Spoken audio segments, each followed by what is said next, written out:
Good evening, ladies and gentlemen. Aye, that sounds good. It feels good. It's good to see all of you here. Before they do anything else, I want to give all you a round of applause. Just right. It's good to have all you here. Some of you may know that I am a recovering drug addict, but you may not know that I'm also a rehab counselor. And as a rehab counselor, when a family is in crisis, my phone does ring because they just want us to do what you call an intervention. An intervention is where we move in, meet with the family, get a sense of what the problem is so we could work together to find a solution. This evening is not a political meeting. This is an intervention because we are in crisis. Yeah?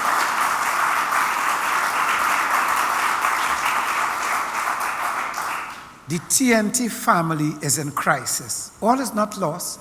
Crises come up in life from time to time. All is not lost. There's a crisis and we are here. So we're going to do the necessary intervention. From you we will hear and from others we will hear where the problems lie.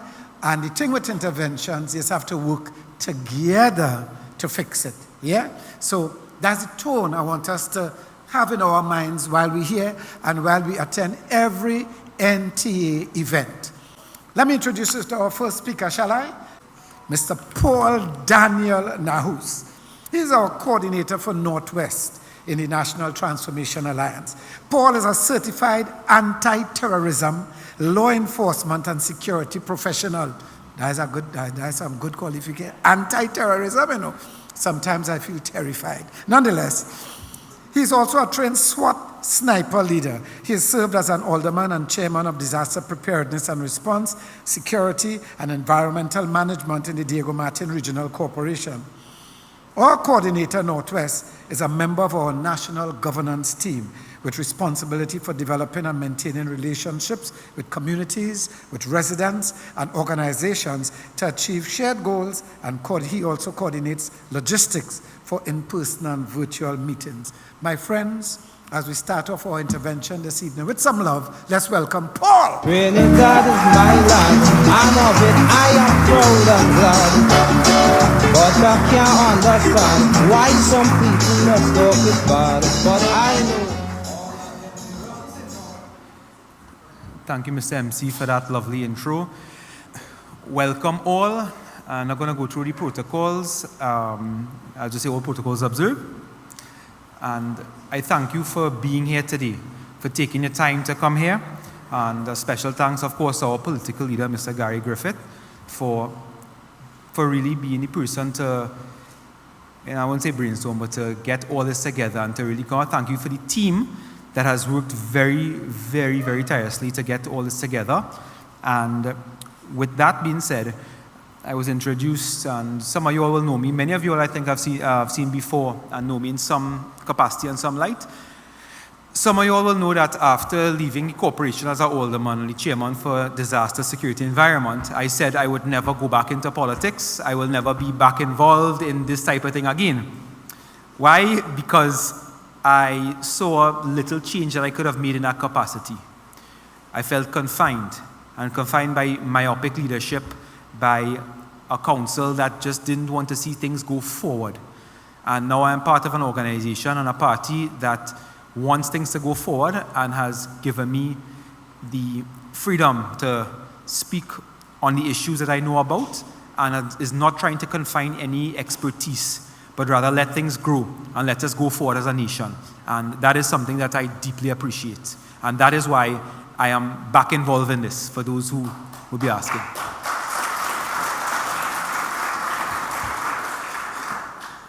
Most of you all, if not everyone here, would know that I was also part of Mr. Griffith's strategic command team in the TTPS, whereby, I'm not going to go over the stats and bore everyone to sleep tonight, where the crime situation was wrestled under control and was quickly becoming under control, where murders and homicides were going down, where crime across the board was going down. And I'm very proud to say that I'm seeing some members of that team in this audience giving us support tonight. And I thank you especially for coming out here and for being part of this new movement. I'm going to touch on two things tonight. Very briefly on the crime situation, the crisis we are facing, and also on the Diego Martin region. I have jokingly said that my first, second, and third priority in being in this party now is to plan for the Diego Martin region. That's the region I was from, born and grown and raised in, and that is where I served as an alderman, and I am deeply connected to this region. In terms of the crime situation, I don't have to really go over that. We all know the country is in crisis, not just in crime, but everything. Crime, healthcare, social services, everything. The situation now is completely unacceptable in terms of the lack of safety, the insecurity we feel as law-abiding citizens in this nation. We have reached a state where it feels like we are trapped and we are prisoners of the criminals. Many of us feel like prisoners even in our own homes, and not even safe in our own homes. And that is something that we do intend to change on a national level, or I at least intend to pursue that tirelessly on a national level. What I really want to speak about tonight is Diego Martin, as I am the coordinator for the region. As I said, first, second, and third priority is the Diego Martin region because that is what I am gearing that change towards. I firmly believe and have said over the years that somebody cannot fix everything. If we all fix our little corner, we will have a better society and a better nation. If we all do our job and fix what we can fix and are capable of fixing. And I'm very sure the coordinators for the other regions feel the same way. Right now, and as I touched on the crime situation, this is not a spike. Bad roads is not just roads not being maintained for a short period of time. The crime situation is not a spike. The drop in healthcare is not just a drop in healthcare. It's now normalized. We have normalized high crime. We have normalized 2 and 3 murders a day. We have normalized driving on bad roads. We have normalized deplorable healthcare and access to social services. And why? Because we feel powerless. If we could do something, we would. I'm sure each and every one of us would do something if we could. And despite our efforts, we are faced with seemingly an immovable object. Well, tonight I'm saying that is not an immovable object. We are going to move that object that's in the way of proper governance in this country.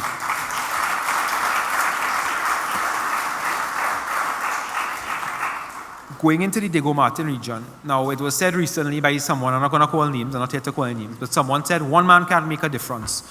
Then I want to know why one man made a difference in crime in 3 years. I want to know. And that one man comment is not the man alone did it. You're not expecting, let's just say for example, our Prime Minister to go and patch a road, a Commissioner of Police to go and investigate and charge a man for something. The leader's job is to pick the right people and to lead the right team. And that is what was done in the TTPS, and that is what I intend to do in the Diego Martin region in terms of picking the right team, getting the right players, and allowing them to do what they're here to do. The Diego Martin region has many challenges, as those who live here would know. Recently, a lot with disaster, a lot with flooding and these type of things going on. So I'll just go over very, very briefly some, not initiatives, but some direction for the region. In the region, we have an issue with roads, and not just road maintenance, but environmental maintenance. We see those who are environmentally inclined are seeing that we are facing a lot of problem with flooding, and that comes from environmental erosion in environment. That comes from not maintaining environment properly. We are seeing, I believe it was yesterday that the howler monkey was put back on a protected species list. We are seeing a drop in our wildlife, and these things are not being attended to. These things are not being taken on. We are seeing even cases of animal cruelty, and the attitude that people in power have, well, I'm not taking on no dog and that kind of thing, but that is part of our country. All of that is part of our country. Proper maintenance for roads, proper maintenance for the environment. A disaster response that is not a headless chicken. When I was there as the chairman of disaster, Diego Martin boasted that we had the best trained, most highly trained and certified disaster relief team in the country. The Diego Martin, during the years of 2016 to 2019, our disaster center operated independent of the ODPM. We communicated with them, we contacted them. When the ODPM came to see what we had put up in disaster, we had our own room. We had our own center. We ran our own drills. We coordinated with everybody. By the time ODPM contacted for flood season, all you're late. We done the drills with TSTT, with regiment, with everybody involved. We're ready to go. And as every disaster hit, we hit the ground running and we controlled it. And that came also as well with good disaster preparedness. Making sure simple things, simple maintenance that we can't seem to get right in the last couple of years here. Making sure that the drains are cleaned. Making sure that we take care, we plant trees. Making sure we do short, medium, and long-term things to prevent disaster. That, coupled with a proper response team, is what we need in region to control disaster situation. Former disaster manager said, we can't control how the land is. We're in a valley. When tide is high, when rain is sustained, we can't control that. But what we can control is we can lower the risk of it, and we can have proper disaster preparedness for when things go wrong. And that is what we had, and that is after 2019, when I left, that is what we lost. And I plan to bring that back into focus. We also have a big issue in terms of corporations all over the country. Anyone here ever tried to apply for permissions for anything in corporation? And feel like those of us who have hair feel like you're pulling out your hair trying to get permissions? We need to streamline processes, cut out some of the red tape and bureaucracy.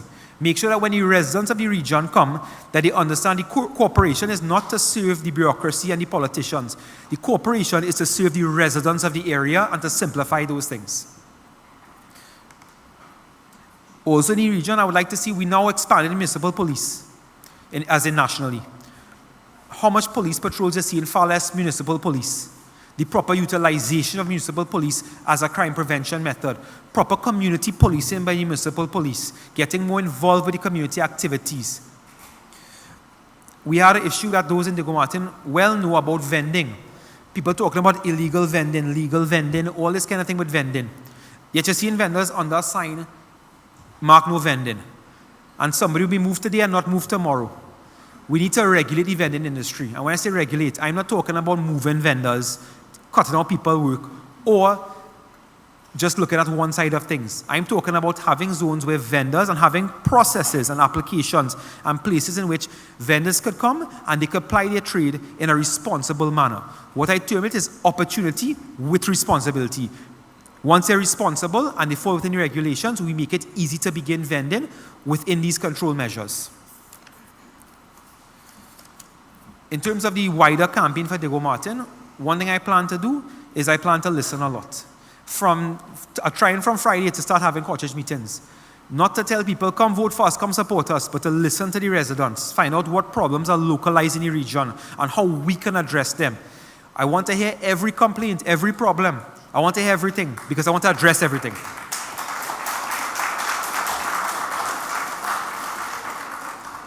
And this comes in the spirit of working together. People like to say that we involve in Trinidad and Tobago in top-down politics. Well, I call it bubble-up politics. I want to hear it from the ground, bubble up, and we take those concerns. No executive decision based on what we feel. We want to hear what the concerns are, we want to pan it out, and we want to make a situation that is reasonable and facilitates everybody we can and the stakeholders. Not forgetting that we are coming into play here to serve the public, not to serve ourselves. And the only way to do that is to have a spirit of cooperation and to do so as part of a bigger community together.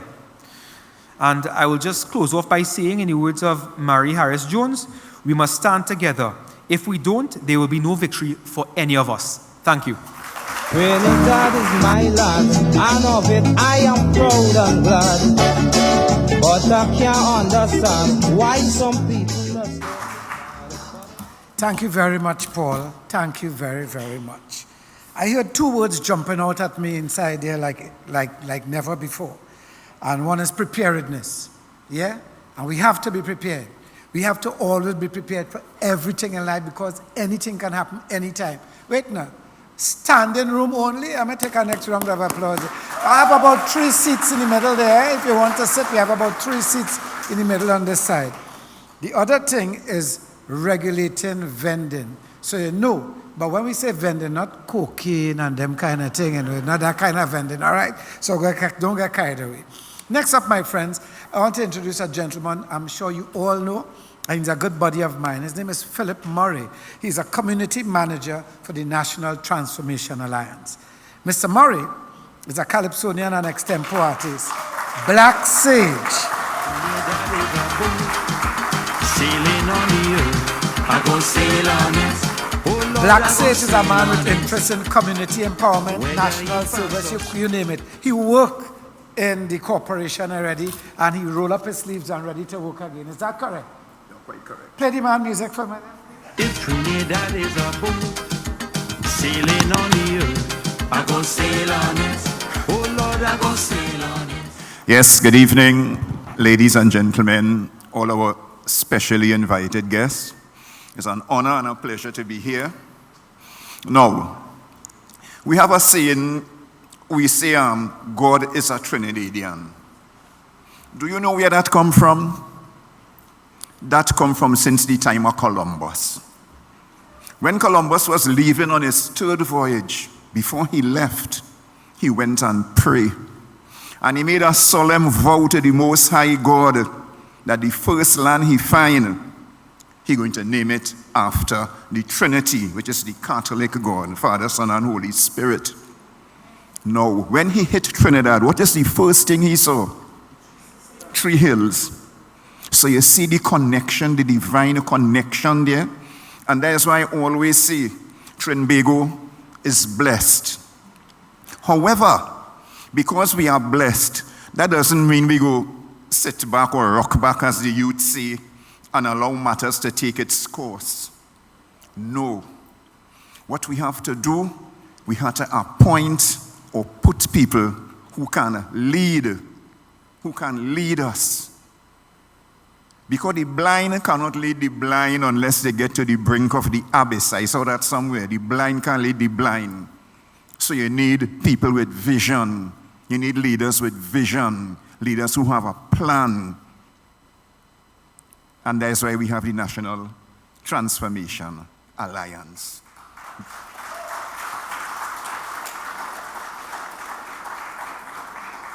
Because we believe, we know we can make a difference. Now, what is the whole meaning behind the National Transformation Alliance? First, I go take national. We have a national vision, a vision for the nation, an all-embracing vision. I look across here and I see a wide cross-section of my community. I see every different creed, every different race symbolized and represented in this room.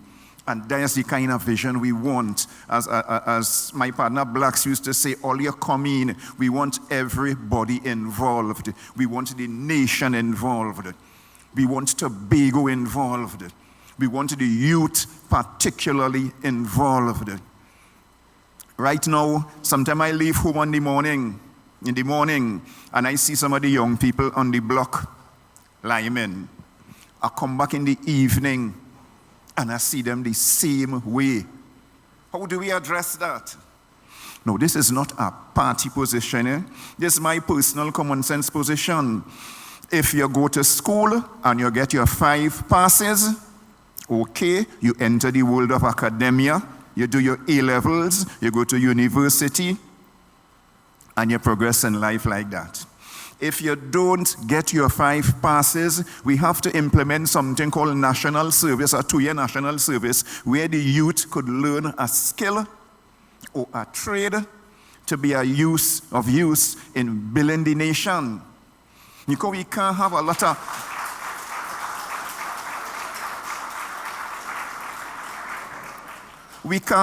of unqualified youth who can't even work. Some of them, even if you give them an 8 to 4 job, they don't have the discipline to sit down in a library or in an office for 8 to 4. They could learn a skill, they could learn a trade, we could save them. It's a national vision. And everybody has to be involved, everybody has to be supportive, and we have to have the leaders who could convey and articulate that vision. And I believe we have a team that could put that vision into practice.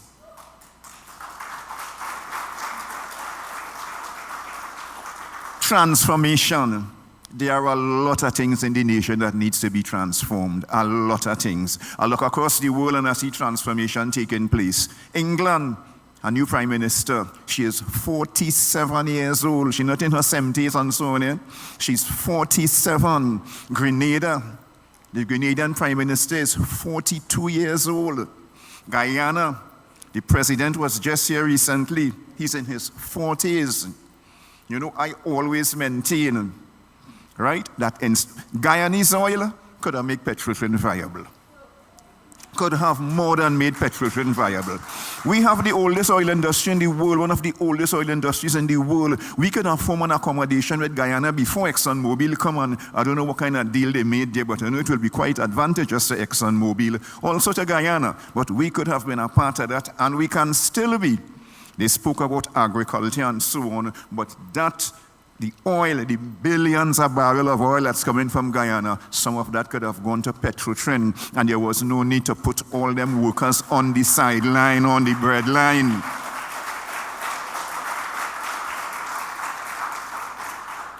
We see what happened with the scrap iron industry. No, there was a guy living in the valley, Pioneer Drive. When I was a councillor, I used to see him up there. He used to go around the area taking all the old car and old scrap iron and thing, and well, he will sell it and make a little living for himself and all that. Now, instead of, as they say, using a hammer to kill a fly, I'm not saying that every scrap iron dealer was trustworthy here, because I know when they put metal manhole covers to go up Moncoko Road, just one road, every single one was removed, almost every single one. But instead of destroying or banning the industry, we could have regulated it, you know, so the people could still live and they won't have to be blocking the road and lighting tire and lighting fire and complaining and so on that you took bread out of their mouth. Right? That kind of thinking needs to be transformed. We need to engage people a little bit more. Teachers shouldn't be staying home on the first day of a new school year to rest and reflect. And could you imagine somebody common entrance students, he now passed for QRC or CIC or some other beautiful school, and oh gosh, first day he can't go to school because Miss stay home or Sir stay home. We could have engaged them before and talked to them. The unions and the government don't have to be in a war, always loggerheads pulling and tugging with each other. We could have a certain conversation with them. We could transform them things. Agreed, we need to transform agriculture. We need to transform some of our little mindset, some of the Trinbagonian mindset. You know, I see Venezuelans coming here on Charlotte Street before 8 o'clock, they line up, waiting to work, and Trini not working. We need to transform that kind of thing. We need to get a little more ambitious. You know, a long time in school, we used to want to come first in tests. There was a competition for that. We want to come first. We want to pass. I got my school prize for English, by the way. Today we see students going to school for fun. They're going to school with no books. We need to change that too. So there's a lot of things that needs to be changed. Even the politics. I saw they called a meeting of all the councillors. All the councillors, they have been a meeting to discuss certain matters. You know, the opposition told the councillors not to go. That is not nice politics. That's very obstructionist. And we can't go along with that because all are we in this together, you know, government and opposition. If Trinidad prosper, all of us prosper. If it fall, all are we fall. So there are things a party could support, and there are things that, no, we don't take that position. But we don't have to be obstructionists and we vex with Rowley and we vex with this one. No. We could have sensible, well-meaning discussion and come to some kind of consensus for the national good. The national good should come first.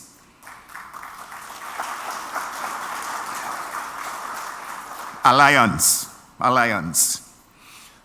Without an alliance, they would have never won World War II. Hitler would have never been defeated without an alliance. I don't say you go and join party for joining sake, but we, as a party, we have to make alliances.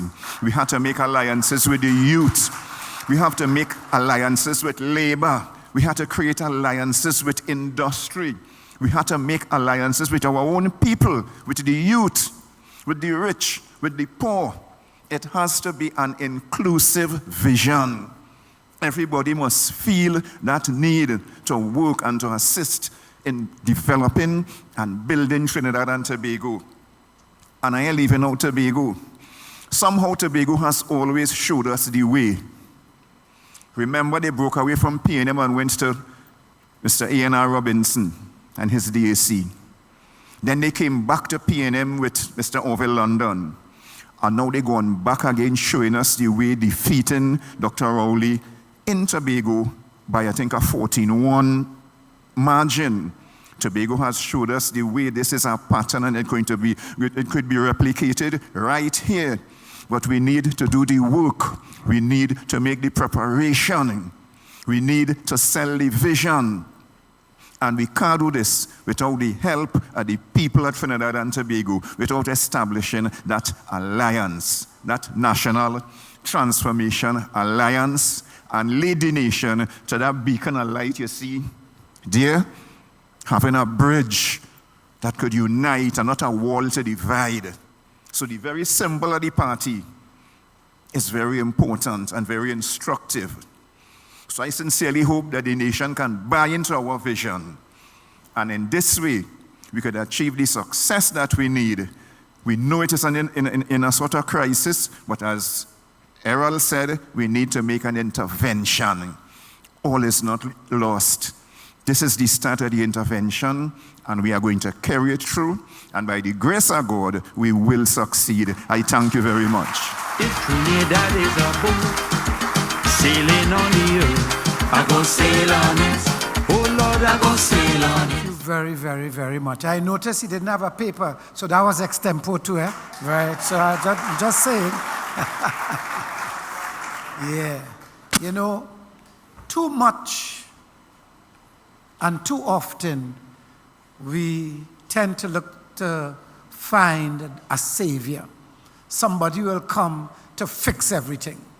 That person is not coming.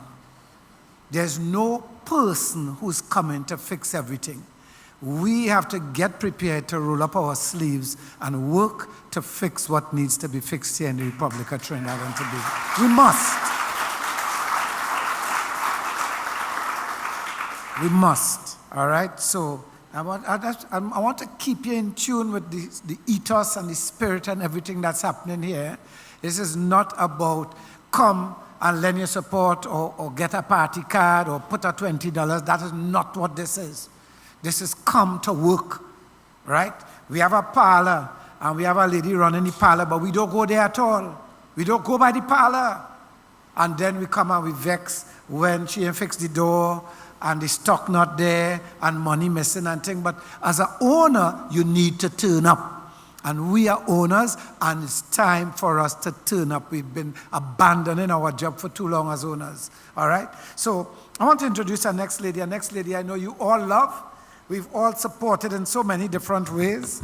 She is a businesswoman and an executive and communications consultant, also a former chairman of the Congress of the People. I speak of no less a person than Nicole Dyer Griffith, also a former candidate for Diego Martin. Please make her welcome. What don't kill you should make you stronger. So my problems is like steroids, boy. I get my doses from all kinds of sources, and all of them still can't kill me now. You see, as them sink me under ice, so ride out the storm, them just like a boat. So as the box me down, so I get up, they have to wonder. Let the verse play out. And every crack I see, I just see through. And by the help of God, I just get through. I just won't stop. I feel like hope. Thank you very much, Chair.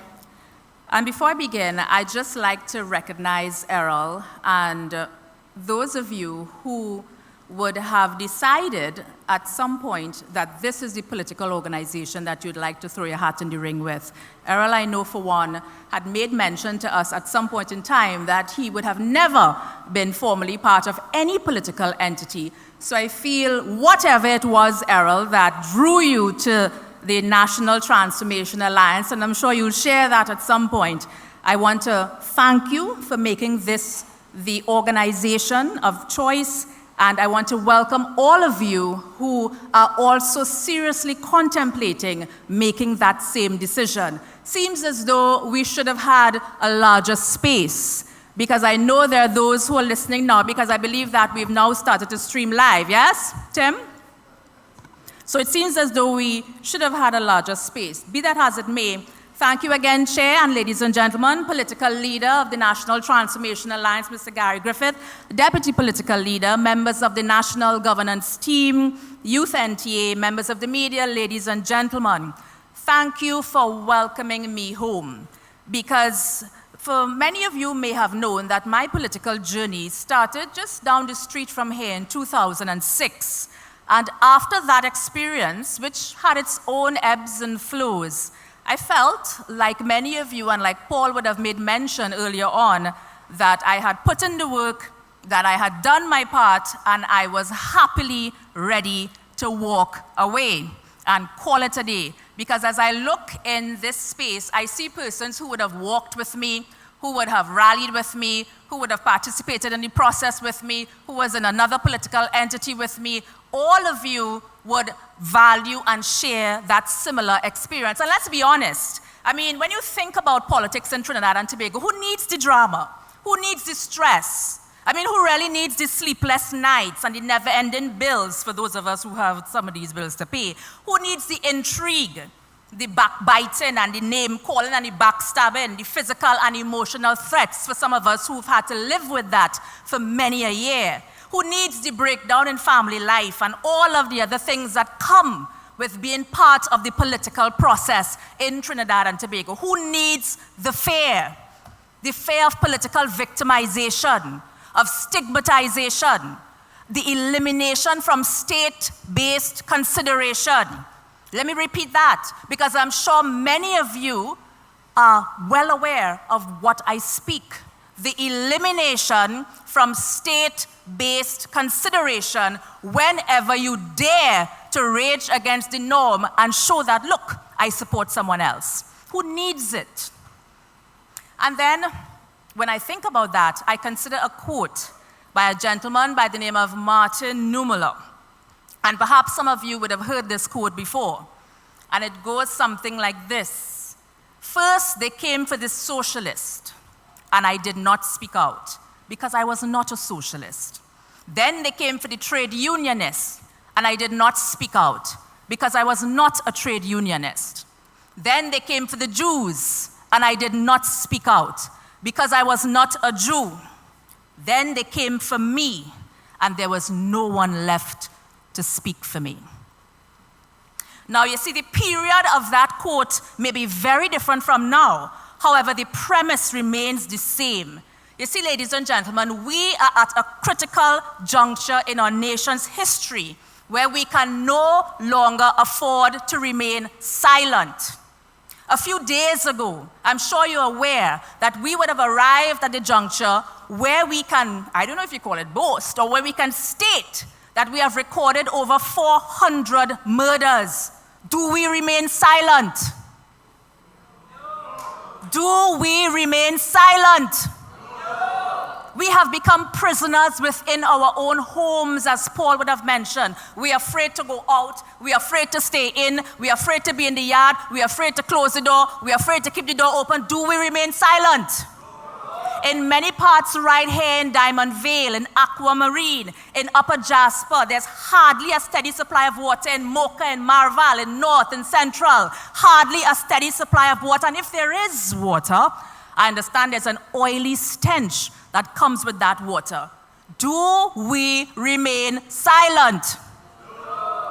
I also understand, as Paul would have mentioned, that there is a resurfaced area right here on the boulevard, which has been renamed the Bocas Boulevard. Maybe you would have heard that. And request to undertake a simple placement of a speed jump right there along Jasper Avenue continues to go unheard. But do we remain silent? The question is, ladies and gentlemen, do we allow this consistent fear to continue to rule us? How much longer must we allow the fear to rule us? Or are we at that point where we are ready to transform the way we think, transform the way we approach things, and transform the way we approach the political structure in Trinidad and Tobago? And when I ponder all of those things, ladies and gentlemen, that's why I'm here.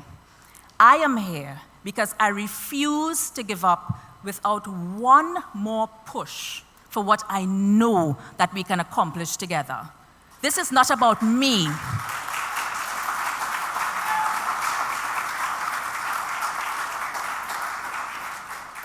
This is not about me. It's not about Nicole. It's not about Gary. It's not about anybody else in the NTA. This is about us and what we can accomplish together. You see, I recall earlier on in the introduction of some members of the national governance team that we had introduced the political leader of another political party as a member of our national governance team, and many were aghast at that. What type of political structure is that? How could you have the political leader of another political party being a part of your national governance team? That's what you call transformation. That's what...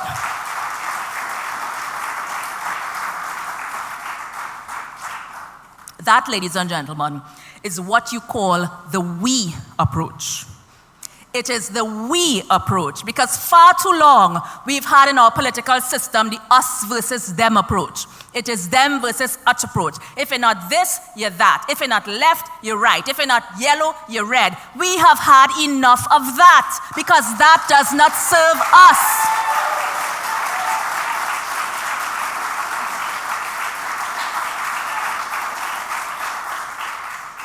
I am here because I firmly believe, and this I know cap, but I do believe that the political leader, Mr. Gary Griffith, has the core competence to achieve the desired transformation required in Trinidad and Tobago, and that he can undertake this with a strong, visionary, and inspired team of persons who are not in it for what's in it for themselves. Let me repeat that. Who are not in it for what's in it for themselves, but who are in it to win it for all of Trinidad and Tobago.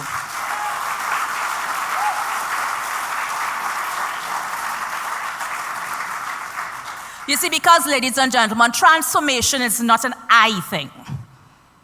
We've tried that before. It's not an I thing. It's a we thing. So that's why you're going to see many dynamic and new ways of doing business, because we've tried the old ways of doing business. And you know the definition of insanity is when you try doing the same thing over and over and over again and expecting different results. That's just crazy. So we must, our young people, our future demands that we do it differently.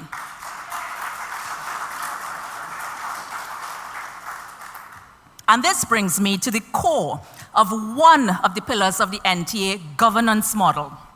Now, when the National Transformation Alliance was conceptualized, it was based upon a governance model that can be applied really to any framework. And the reason why I say it can be applied to any framework, because we've seen it happen before and we've seen the results. So we're not talking pie in the sky fluff. We're talking about something that was simple enough to be applied in any framework, in any agency, and it worked. And the results were there to show.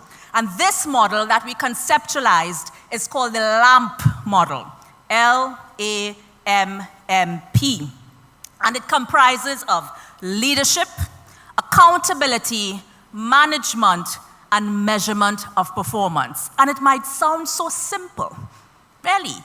It might sound so ridiculously simple, but if you were to sit back for a moment and think of this simple LAMP model and contemplate how or if this is applied in most of our constructs in Trinidad and Tobago, the answer would be no. Leadership. Everybody here knows that we're currently experiencing a dearth of leadership in Trinidad and Tobago, from top down. We know that. We know that. Accountability. Everybody here knows that there is an abhorrent lack of accountability in every system across Trinidad and Tobago. Management. Everybody knows that for those of us who work in some of the private sector, that management is important. And understanding how to manage a structure is absolutely imperative. But yet, when you take that structure and you put it within a public sector system, for some reason it fails. What is wrong with the management of that?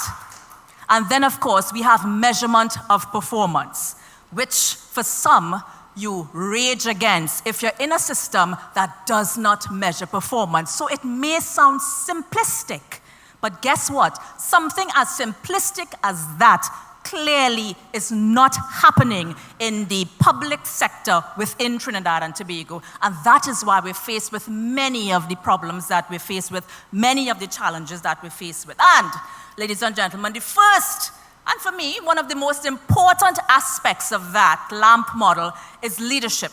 And when I speak of leadership, I speak of transformational leadership.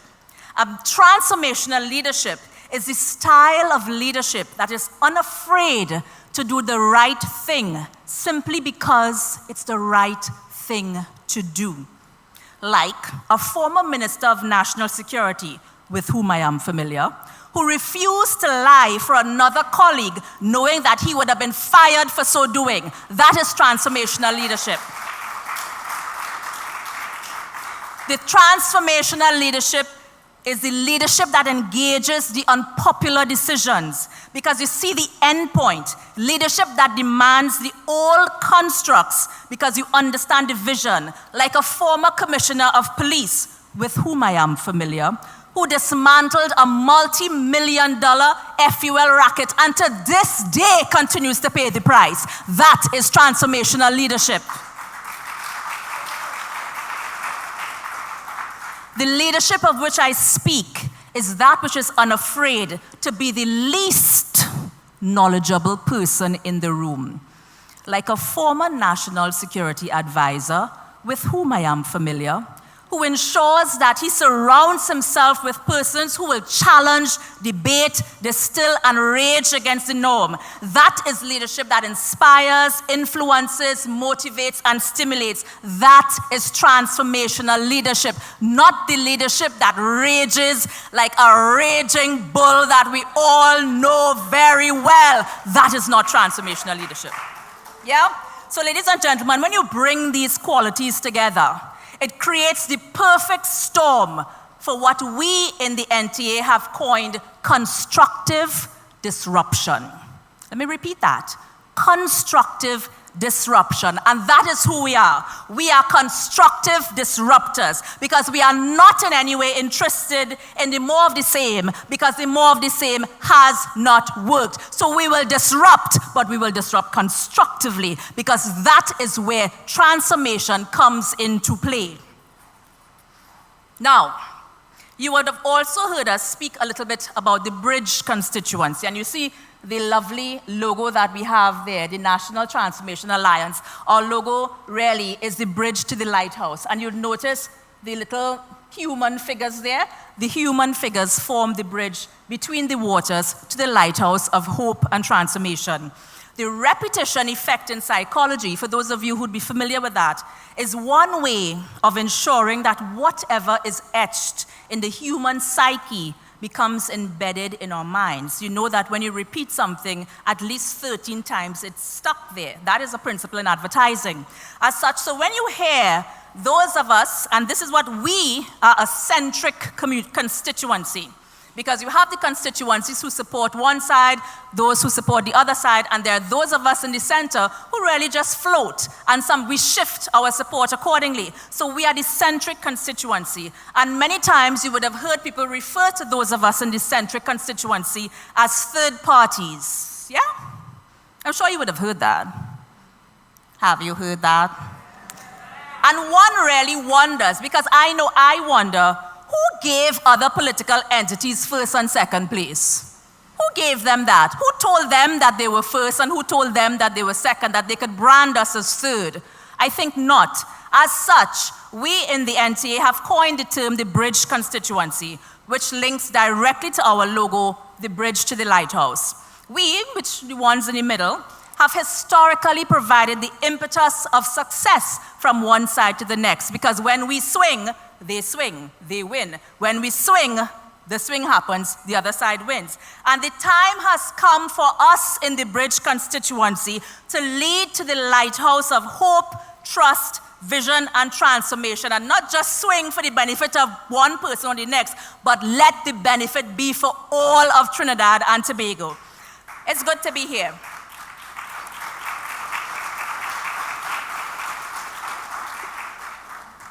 It's good to be here.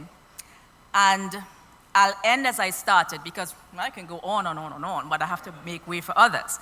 Transformation requires all hands on deck.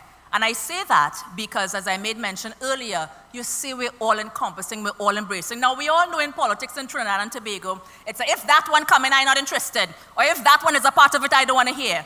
That's not working for us. We have to find a way to get it together, to get us all together. And as I made mention before, it's not an I thing. It's not a Gary Griffith thing. It's not even an us versus them thing. Because that is the thinking that has gotten us into this political quagmire that we need to get ourselves out of. And you know, we in the NTA, we do not care, for those of you listening, about your lifetime membership with other political entities. We don't care. We care about you because we believe in you. We do not care about who you may have voted for in the past. We don't care. We care about who you're going to be voting for in the future. We do not care that you may have fought against us or tried to bring us down one way or the next.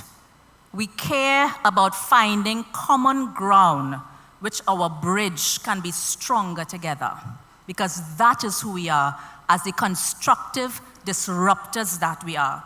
We are the National Transformation Alliance, and we believe. Join us.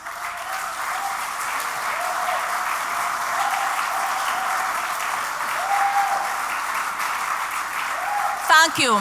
But before I wrap, you know, one of my favorite calypsonians, and the song that was played, it was played for a purpose because I really admired his music, and he's no longer with us. But the words are so very potent. And I know you know the words, so let's give him an ode to blacks. Because really it speaks volumes, not only for me, but I think for anyone who's had the political journey and who at some point got really tired of the beat down, the sweat down, the drag down, the this and that. You're just fed up of it. But it's important, never let your problems get you down. Stay focused and hold your ground. Because what do kill you should make you. So my problems is like steroids. I get my doses from all kind of sources. And all now them still can't kill me. You see them sink me under, I float. Right out the storm them just like a. So they just box me down so I get up. They have to wonder how I does get up. And every crack I see that does seep through. And by the help of God I does. I just won't stop. I feel like. Thank you.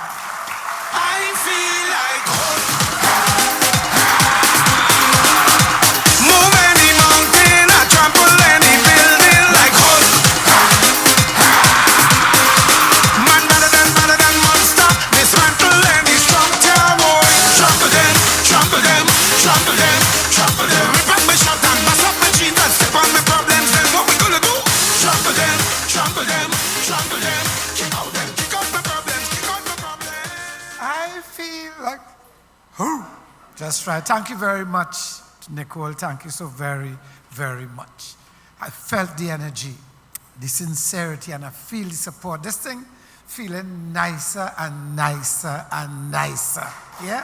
For real. Next up is one of our deputy political leaders, a lady who has operated in the Trinidad and Tobago tourism sector for more than 35 years. She has served on the Standing Committee for Policy Development of Sustainable Tourism.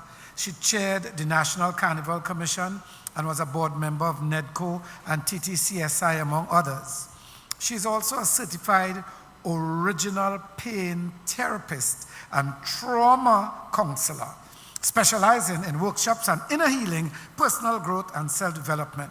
Our deputy political leader who's coming to speak with us next is a member of the national governance team. Please make welcome Mrs. Lorraine Pouchette.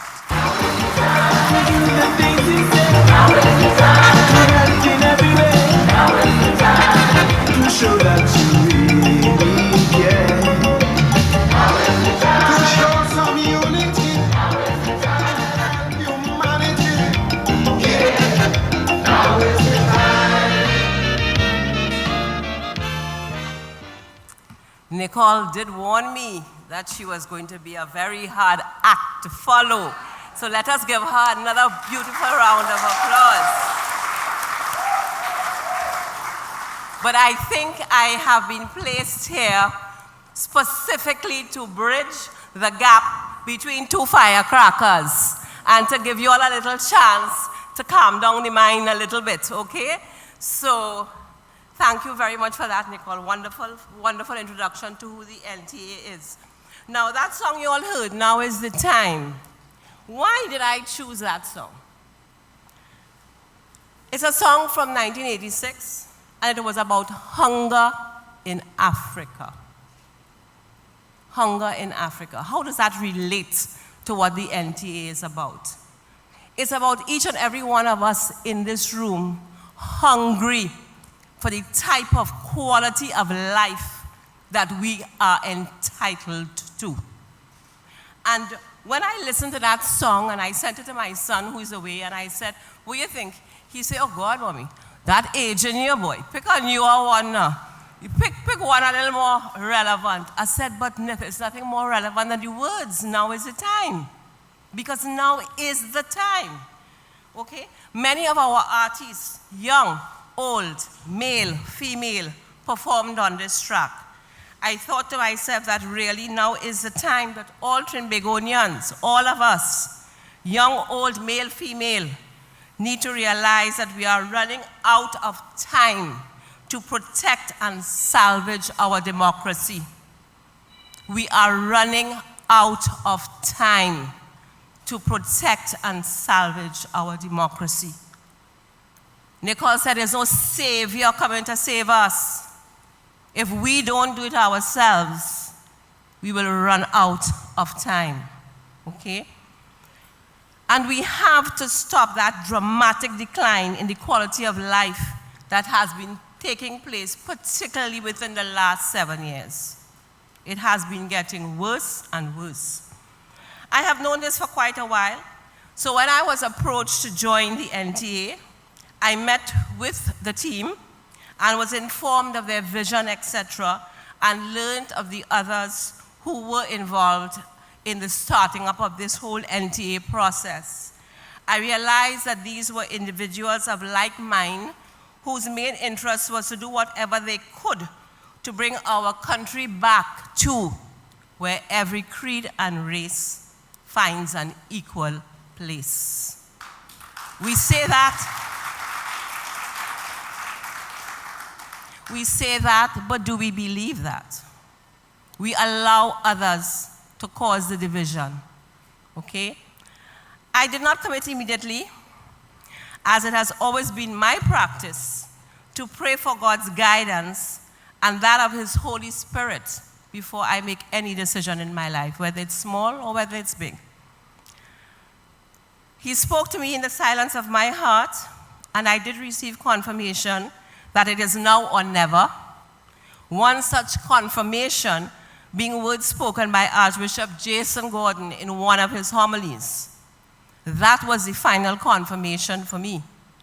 And as I got that confirmation, I called and said, I'm in, okay? I also involved my husband and the children as a decision with such as this was too important to not have their support in the process. Because like Nicole, after the COP stint, I say, you see me, I done with it.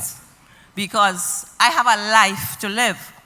But I have children, I have grandchildren, I have friends who cannot and will not leave here. Some of us can, a lot of us cannot. Do we just sit back and throw up our hands? Whoever can help in whatever way, we need to do that. Don't worry about my age, I have a lot of life left in me still. Nicole certainly knows that.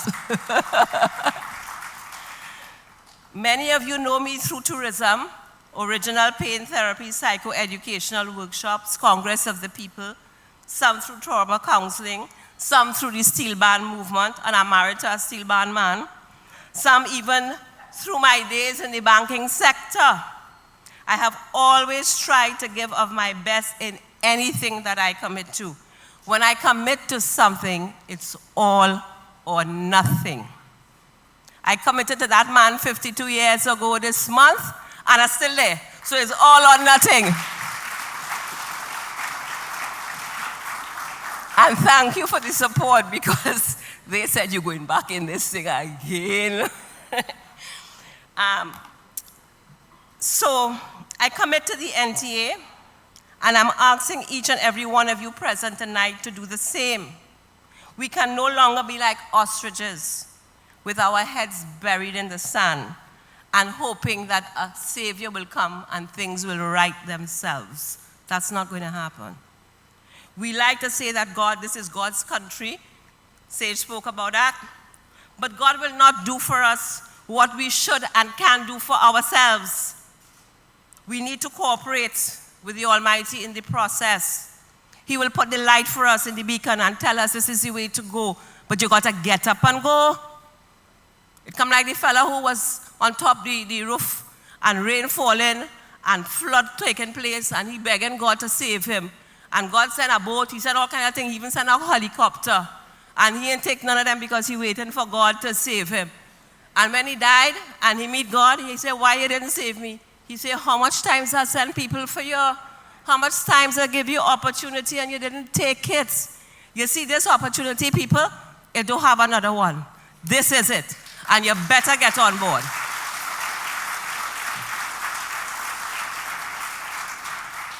So my talk is going to take, the central part of my talk is going to take a little shift from what has been happening before and definitely from what is to come. I liken our nation to a family system, where the family is a unit or team that is tasked with the responsibility to provide opportunities for everyone to get their needs met and to thrive and to have the opportunity to become the best they can. Each and every one of us has a gift or talent, and we must be given the opportunity to manifest same. Family is not just blood relations, but includes any and everyone who looks out for each other. So everyone in this room, and I know you are here because you are going to be committed to the NTA, is family. And this is the NTA family that we are seeing here that is going to grow and burgeon into something that will be unbeatable and unstoppable. Let me share with you, I just want to share with you some symptoms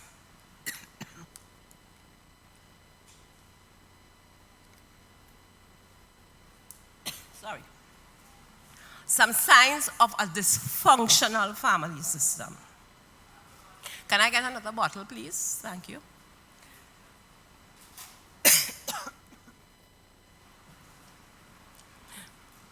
Thank you very much.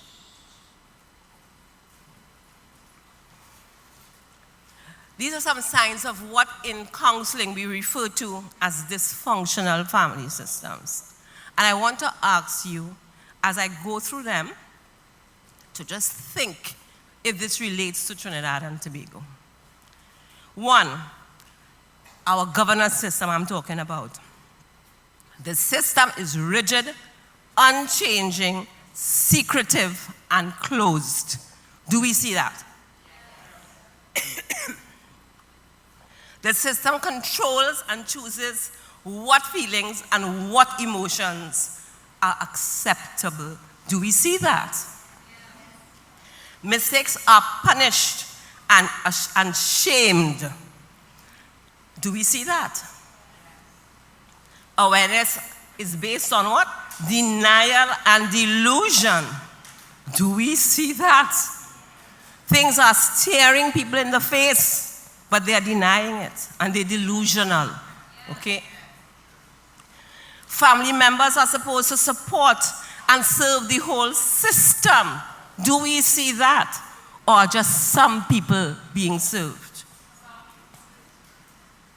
Individual boundaries are disrespected and dismissed. Do we definitely see that? The generations continue to repeat and reenact what they have been culturized to. And I use the word, and you can separate it and know what I'm talking about. Roles in the family and in life are assigned and mandated. So you don't have a choice by the system. So, do I live and experience the problems that we all do ourselves? Yes. But I see a way forward with the NTA. One of the main strategies that we are going to enforce in the NTA will be to focus on listening. To listen to you, to each and every one of you, particularly our youth. Too many times the adults feel that they have all the answers. But I truly believe that we not only need to listen to, but we need to hear our youth, as well as every other citizen. You know, when we're listening to answer. We don't really listen to hear what that other person is saying to us. Okay, so we need to start to listen to each other. We have many, many bright and talented citizens. Just look at our people who are succeeding all over the world. All over the world. But guess what?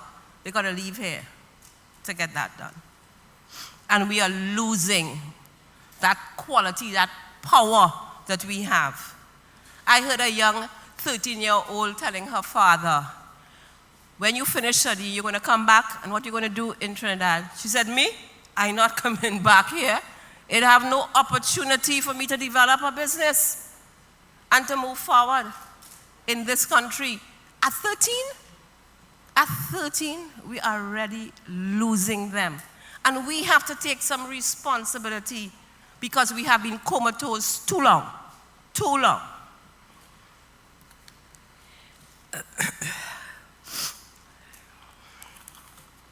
So, in Trinidad and Tobago, the family consists of the individuals, you and me, couples, homes where families reside, streets, neighborhoods, communities. So nice to hear Paul talk about Diego Martin and the plans for Diego Martin.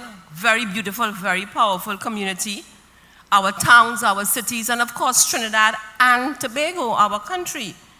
In the past 30 to 40 years ago, the father was the breadwinner and the mother was the nurturer. You remember those days? Well, I remember them, but some of you probably won't. That no longer exists. Every member of the family has to contribute as required to ensure survival. We, the NTA, are not about survival.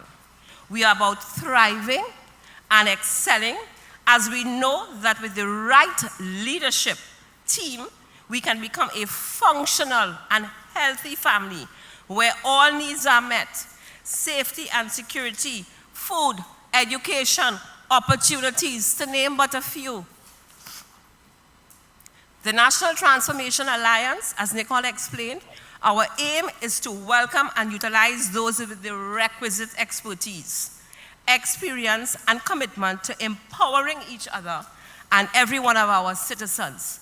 It is not about self. If you are going to get involved in that because you're looking for a position, don't bother. This is about each and every person here. When I was invited to join the team, in no thought was it in my mind that I was going to be asked to be a deputy political leader. But when that came, I accepted. Because I have known Gary, I have known Nicole, I have known most of the people here for quite a long time, and I trust them. I trust them. I trust them to be good leaders because I have seen that they have served. And leaders, good leaders, must be able to serve.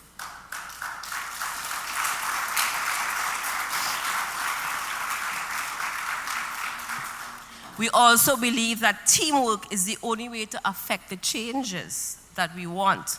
And I have seen that already in the discussions and in our meetings. I had the privilege, and Nicole spoke a lot about transformational leadership. I had the privilege of witnessing that firsthand and how it can impact positively on an organization. When I served as chair of the NCC, I met many good persons at the various managerial levels, but they were all operating in silos. I had to build a team and transform the culture of a dictatorial style of management where instructions were handed down I had to change that to a participatory style. I had to build a team. I really loved my stint at the NCC as I saw, as a result of the efforts we put out, the attitude of most of the employees changed towards me, who is this little French Creole coming in NCC to try to tell us how to run we culture. They don't know our culture since I studied in school and listening to Pan on the boulevard playing and doing my homework by that. And they didn't know that I was the only Trini in my family, and my godfather tell me, my father, hello, this girl know nothing about her culture. And at 13 years old, took me to start to make mass and to learn about carnival. Guessing where? This will definitely age me. Mavericks, you remember Mavericks? Way, Uncle Errol, you remember that? Yes. And that is where I started learning about mass and carnival, and the bug bit me, you know? So, for me, that stint was a great stint. And they changed, their attitudes changed towards me and their duties. And when they recognized that I was listening to them and empowering them. We are the NTA about transformative leadership. However, we need for all of us to work together.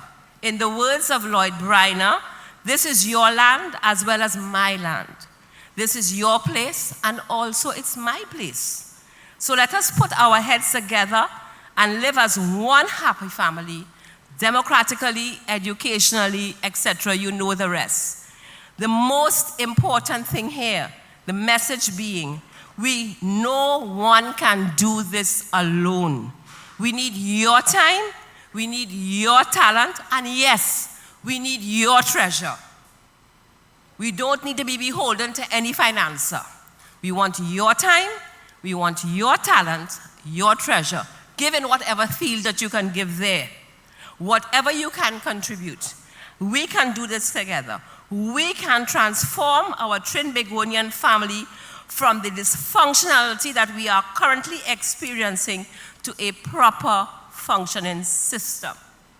I have come to the decision for me that now is the time. What will it take for you to come to the realization that now is the time? If not now, when? I thank you.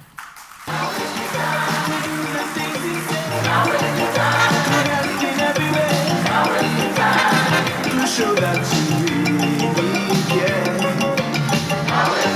To show some unity and humanity. Yeah. Now is the time.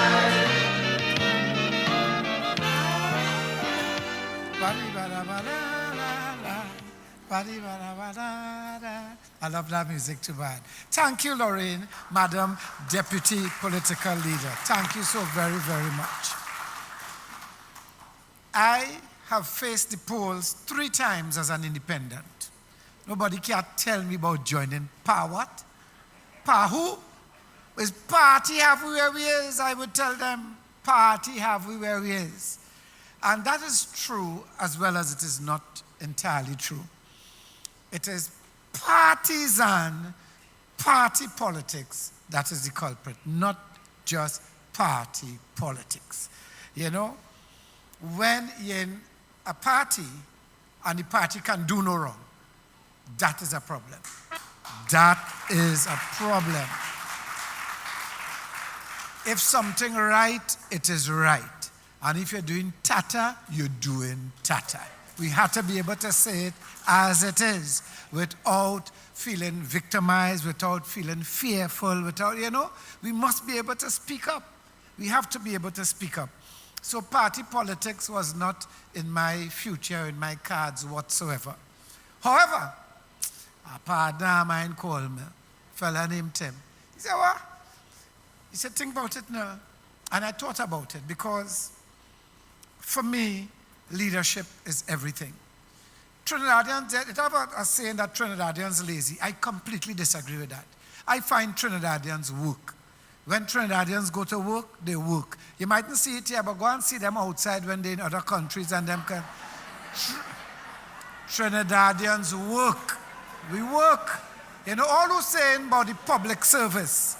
Yeah? People who saying them public servants don't work. Check the wallet, they have ID card, public servants. They have driver's permit, public servants. They have passport, public servants. All these things. And sometimes you go there and there's a problem to get things done. Yes. But they work. Can they work better? Of course. Everything can be made more efficient in Trinidad and Tobago. But they work. The problem we have is everybody working, cutting grass, for example, and nobody on the treetop saying this way. Nobody's pointing, nobody's leading it. So everybody working all how. But my partner called me and told me think about the NTA, and I see Gary Griffith, boy, Gary. So, Gary, boy, because I was one person who was completely dissatisfied when he was made commissioner of police, because I always felt they should come through the ranks. But I ate all of my words when I saw the man's performance. Yeah?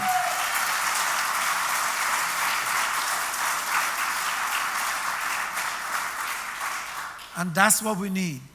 Leadership that delivers. That's all. Just deliver. If you had to be a midwife, deliver. Just deliver.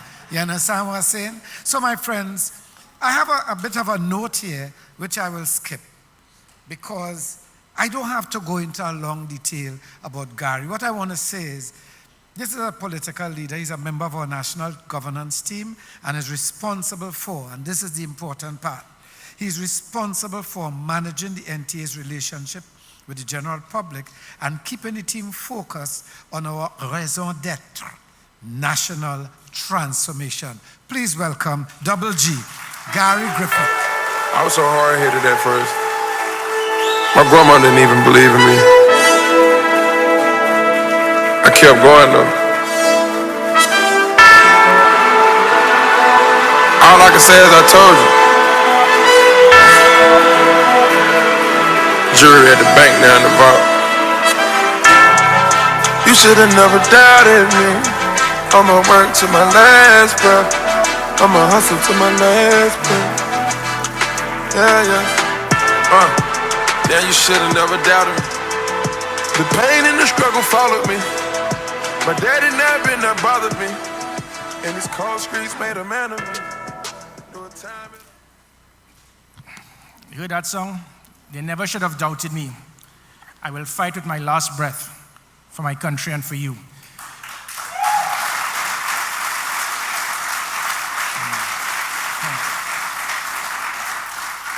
Good evening to all. Good evening to the members of the National Transformation Alliance governance team. Thank you, each and every one of you, for being here tonight, members of the media, and for the thousands upon thousands who are viewing this live on the live stream. There are several persons here I would like to mention, but just based on that song, just two persons I'd like to mention, and it pertains to boxing. One was someone who was just about 600 votes from defeating Keith Rowley just a few years ago, and that is Rocky Garcia from Congress of the People. So he's indeed a Rocky.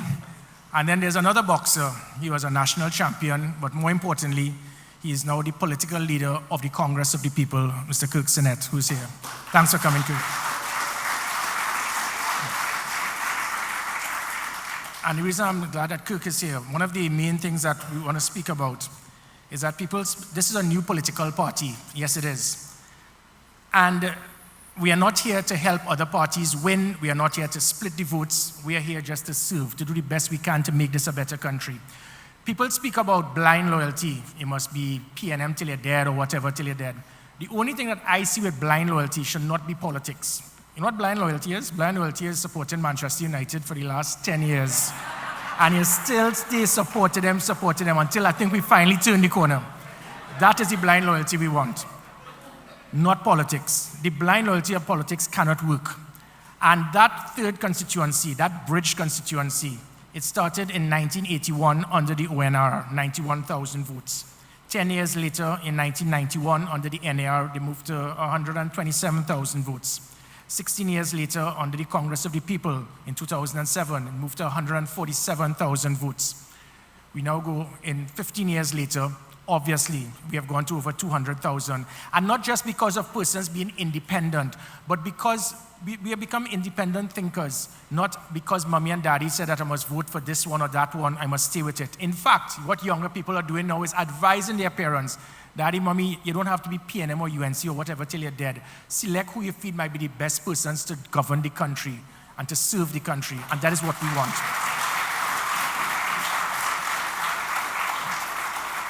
And when we do a lot of polls, and what we've seen in our polls is we have a very strong support for the young voters, the persons, and I'll say young voters under 40. So some of you all who have just cracked 40 and under, I consider you young.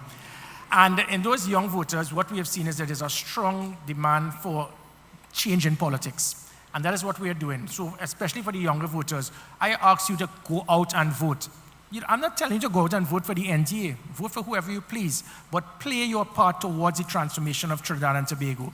And to everyone who's listening, if anyone believes that this political party and this platform is going to be one of speaking about who horn who not going to kill who if you get horn, who thief more, who more corrupt, this is wrong political party. They parang the wrong house. This is different.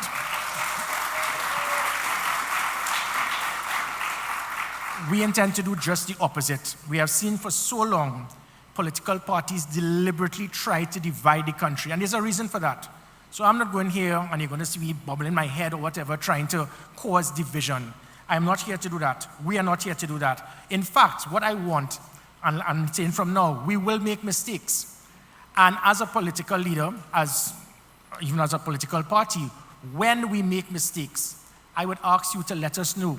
Bring it to our attention. And that is the only way we can change. You can't have this situation where people just spend all of their time spitting hatred for individuals. There was a political meeting a few weeks ago in Belmont. They had 78 persons that attended the meeting. We have 5 times more, but that's beside the point.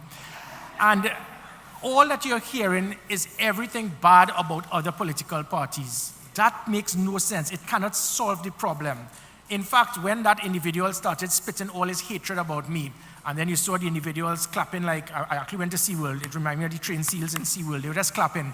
And then they were texting me whilst the meeting was going on, apologizing for doing it because they said they had no choice. And that is sad. We do not want puppets. I mean, if you actually look at this team that I have, the one thing with Gary Griffith, I am very aggressive. I'm aggressive when it comes to persons trying to destroy my country. I'm aggressive to murderers, rapists, kidnappers, people who steal. Yeah, I am aggressive. But I'm not going to be aggressive to persons who have political differences. So all of this has to do with the political maturity. And we intend to spend more time trying to find solutions, not trying to speak about the problems of other political parties. And a simple example is that this is a country, we are a nation under siege.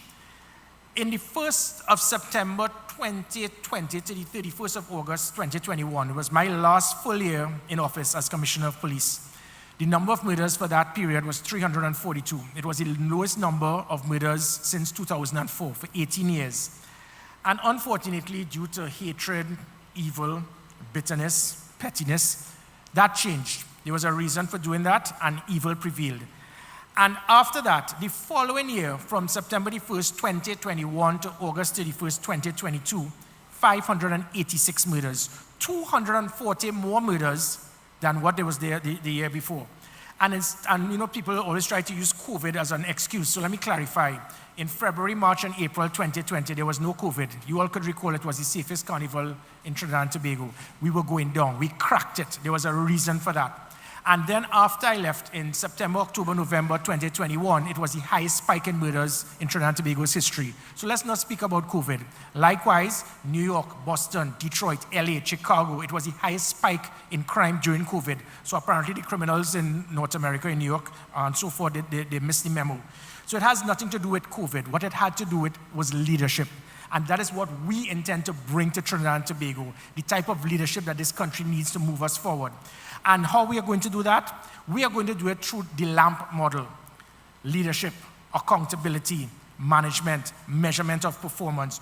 Those 4 principles is what we use to transform Trinidad and Tobago in making it safer. And we were cracking it. We did it. So the country will need to decide which leader is best suited not to lead you, but to serve you, Keith Rowley or Gary Griffith. His leadership style is definitely different to mine. As I said, I am very aggressive when it comes to people who try to destroy my country. But one thing I assure you, I am here to serve. I listen. And I select the best teams available. When I was Minister of National Security, I did it. When I was Commissioner of Police, I did it. Look at what you're seeing now with this governance team of the National Transformation Alliance. They are definitely not yes people. I get complaints and criticism constantly because that is what we want. That is the way a team can work and a team can perform. If it is that you sit down as a political leader or even as a prime minister and every statement you make, everyone agrees with it, you can never change. And that is what we have to move forward with. We have political leaders that could probably, unfortunately, walk around naked and people will applaud them. We do not want that. I am going to ensure that we have the type of leadership that this country needs, that this country deserves.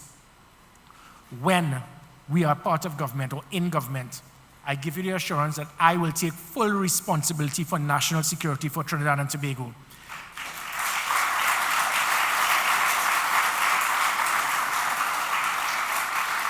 So I ask you to decide Trinidad and Tobago, and whether it's your PNM, UNC, ABC, or XYZ, you need to decide who is the best person in this country to provide you with your most fundamental right of safety and security. And you have to look at it and you need to make the decision. Pulling out a party card and saying your PNM or whatever till you're dead is not going to protect you. You need to make that decision as to what is the best avenue to ensure that your spouse is not killed, that your daughter is not raped, that your son is not kidnapped. You need to make that decision.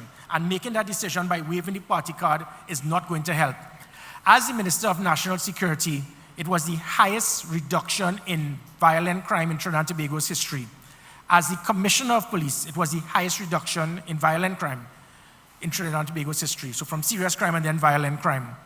And there was a reason for that, as I said, using that LAMP model. We intend to use that same LAMP model to transform Trinidad and Tobago.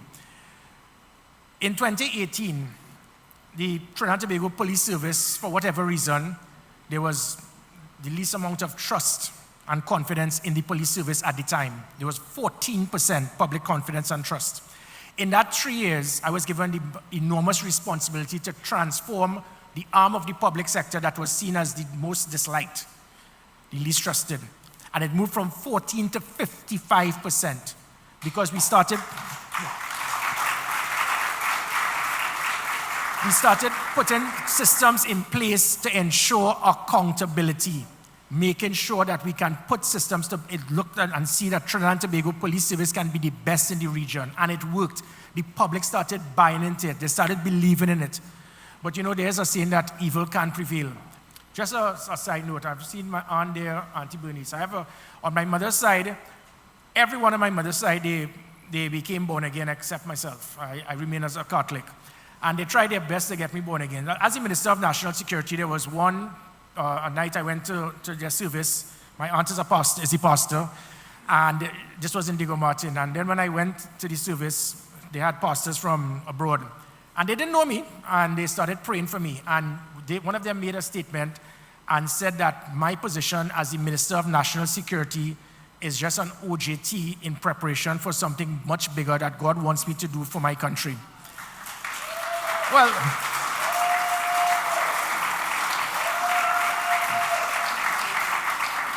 I didn't have a clue what she was speaking about. I said, I'm the Minister of National Security. I was in a situation where I had 9,000 employees, 120 buildings to see about, 1,700 vehicles, and probably dealing with that. I didn't know what she was speaking about at the time. Whatever God wants for me, whatever gift God has given me, I intend to use it to the best of my ability to help my country. And what I did is to transform that Trinidad and Tobago Police Service, and it was difficult. When I had a Minister of Finance, he cut $300 million in the annual budget in a period during COVID where you needed more patrols, more roadblocks, more fuel, more vehicles, more overtime. He cut it by $300 million. The first 5 months of every fiscal year, we did not get a cent from the Trinidad and Tobago, from the Ministry of Finance. I had to run something with 9,000 employees, 120 buildings, 1,700 vehicles with no funds, and it never affected the Trinidad and Tobago Police Service. We continued to press forward. And some of the things we did, yes, it was we were able to, as I said, reduce every single major crime by over 35%. The public trust and confidence in the police service lifted. And crime moved from the number 1 concern in the country to number 4 behind health, education, and the economy. It has now gone back to number 1. But the things I did, I took a hard turn on corrupt elements within the police service. I was able to reduce overtime corruption by $140 million per annum. $140 million. We had hundreds of police officers claiming that they were working 24 hours a day, 30 days a month, making $70,000 a month and signed by senior officers. They wanted me out when I put an end to it. We had that racket with firearms that we knew it was going on for decades and no commissioner of police dealt with it. No commissioner of police spoke about it. No commissioner of police put 14 policies I put in place to put an end to it because we had certain police officers in stations holding back FUL applications for years until they paid. I put only 14 policies. I put the FUL card with a chip. The chip was to ensure that we will know the number of firearms the person had, so the commissioner will sign and will know what it is, how many it is. It will also ensure that you cannot use a fake book. All of that was scrapped deliberately when I left to go back to the corruption, which is what they wanted. Certain officers, we had intelligence reports of officers supporting gangs, having cover, escorting criminal elements. I put an end to that by polygraph testing, transferring them. They all have gone back to their locations. Evil has prevailed. And that's why I'm going back to the point, it could only be for so long. There's going to be a time where good would overcome evil in this country.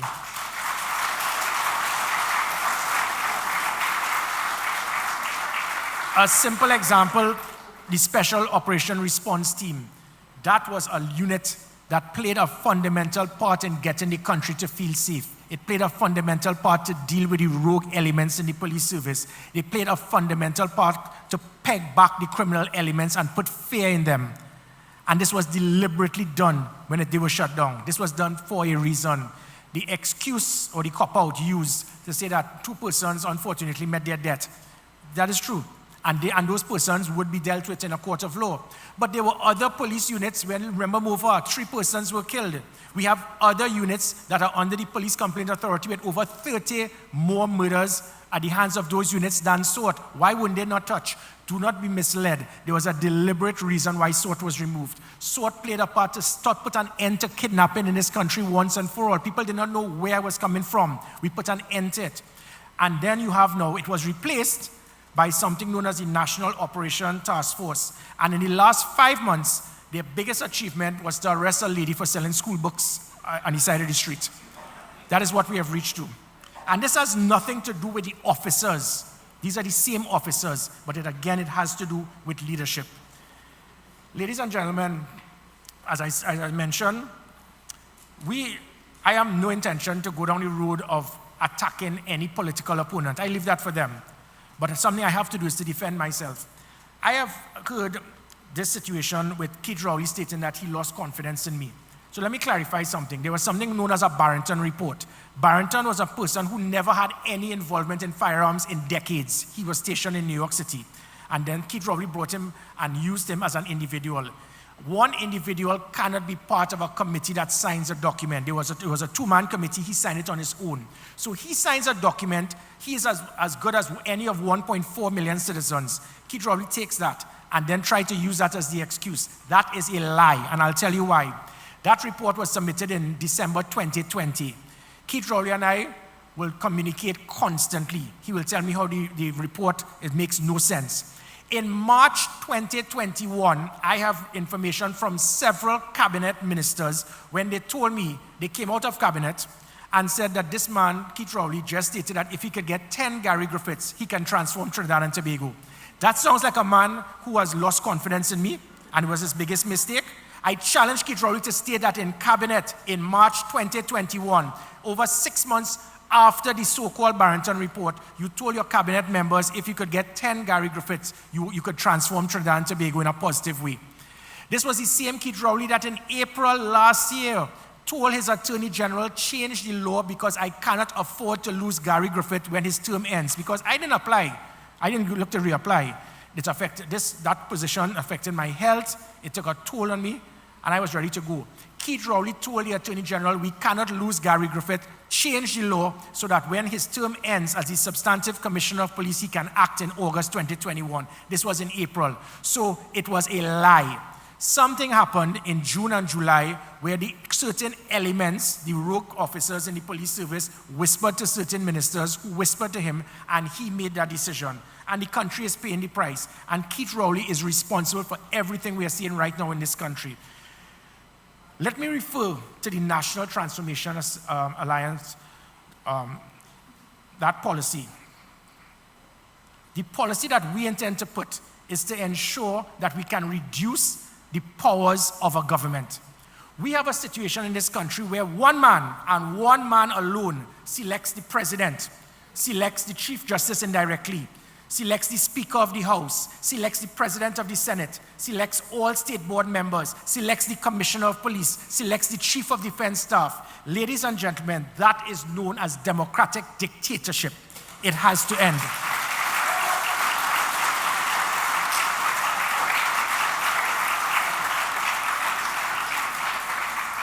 When one man has so much power, he is going to lose focus. And our Constitution was drafted in the 70s just for that. It gave you that dictatorial power to run everything as you see fit. And because of that, sometimes the animal farm syndrome comes in, that when you get in government, you forget what you went through when you are not in government. We have to change that. Our job is to get in government to diminish the powers of a government. That is the only way our country can change and we can move forward. We also intend to transform Trinidad and Tobago. That's where we are the transformation as well in the NTA. The transformation is not a situation that when you are in government and we win, for anyone to hold any position of authority to serve this country, you must have the party card indicative of the government that is in power. A government that wins, you have 300,000 votes. So what you have just done is totally isolated 1 million people who could be of value to Trinidad and Tobago. It can't work that way. The NTA, our job is to ensure we get the best minds available for the transformation of Trinidad and Tobago in national security, health, education, the economy. That is what we intend to do. We do not care. I do not care who you are, what political party you're in.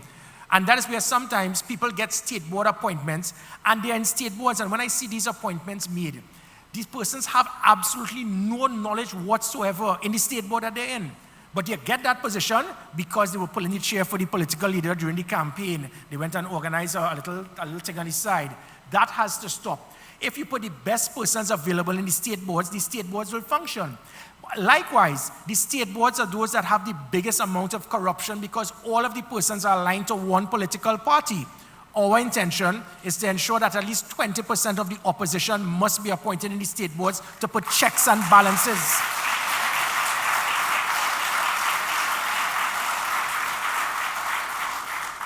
So when we select persons, it'll be the best persons for the job. I mean, right now you're seeing a prime minister who his talent is to look at rocks and stones when the media asks him hard questions. We have a minister of communication. His only communication to this country is to type LOL on a Rhoda Barrett page. And he's the minister of communication. We have a minister of finance who did not know the difference between a vote for goods and services and salaries. Because when I was saying that we were not getting a cent to pay for all of our suppliers, he jumps in parliament and says, look, I gave Gary X amount of millions. And I had to educate the minister of finance to understand you cannot pay goods and services with salaries. We have a minister of sport who has admitted she has never kicked a line. She has never played sport. We cannot be continuing to put square pegs in wrong holes. And I'll give you a simple example in transformation. I want to deal with sport. I mean, sport is something that is very close to me. Yeah, put on a few pounds, all right? Or relax. But you know what? I went to the mall in Miami recently. I don't know what it is with Trinidadians, but the first thing when you meet somebody after a few years, hey, put on some pounds there, boy. And that's the Trinidadian thing. So yeah, that's only because I have an injury. But going back to sport, no government for the last few decades in this country has ever seen sport as a critical arm of a government. they continue to see sport as a by the way. And all our sportsmen suffer. There's a certain athlete. I mean, I went to the London Olympics with my family. We were there to see him get the gold medal. And he was given a javelin just before he left, and they told him, we'll lend you this, so make sure you give us back when you come back. This same individual was then put in economy seat with a gold medal for Trinidad and Tobago. And thankfully, the president of the Olympic Association gave him his seat. That is how we treat our athletes. And then when they get back home, you want to have motorcades, you want to name airplanes after them, and then thank them and congratulate them. They do not want that. We have national sports. I have been a manager of national teams for years. I've attended Commonwealth, Pan American Games, World Cup, and I have seen how our national players suffer. And then when they suffer, you provide nothing for them, and then you blame them. We have some of the best talent in the world. And then instead of us trying to develop them, we do nothing. We have a situation where I looked at the Trinidad and Tobago Police Service in the St. James Barracks. We had something that was a cemetery for 500 police vehicles. I transformed that to the only artificial sporting field in the Southern Caribbean. And a year since I've left, it has not been touched. We have a sport like hockey, where our national teams have traveled and competed in the World Cup among the best in the world. They cannot train because they cannot use that same turf. And then we have when we go to football, we have 2 national under-14 football teams, men and boys and girls. They were blocked from traveling because the Minister of Sport and the government said they had no money. Almost every island in the Caribbean attended that tournament. So Trinidad and Tobago is now so poor that our national players representing Trinidad and Tobago could not represent us. But in Cabinet, every Thursday, tens upon tens of millions are approved for projects under big kickbacks. We intend to ensure that sport becomes a core ministry, put in the effort to make sure and ensure that our young people can have the opportunity.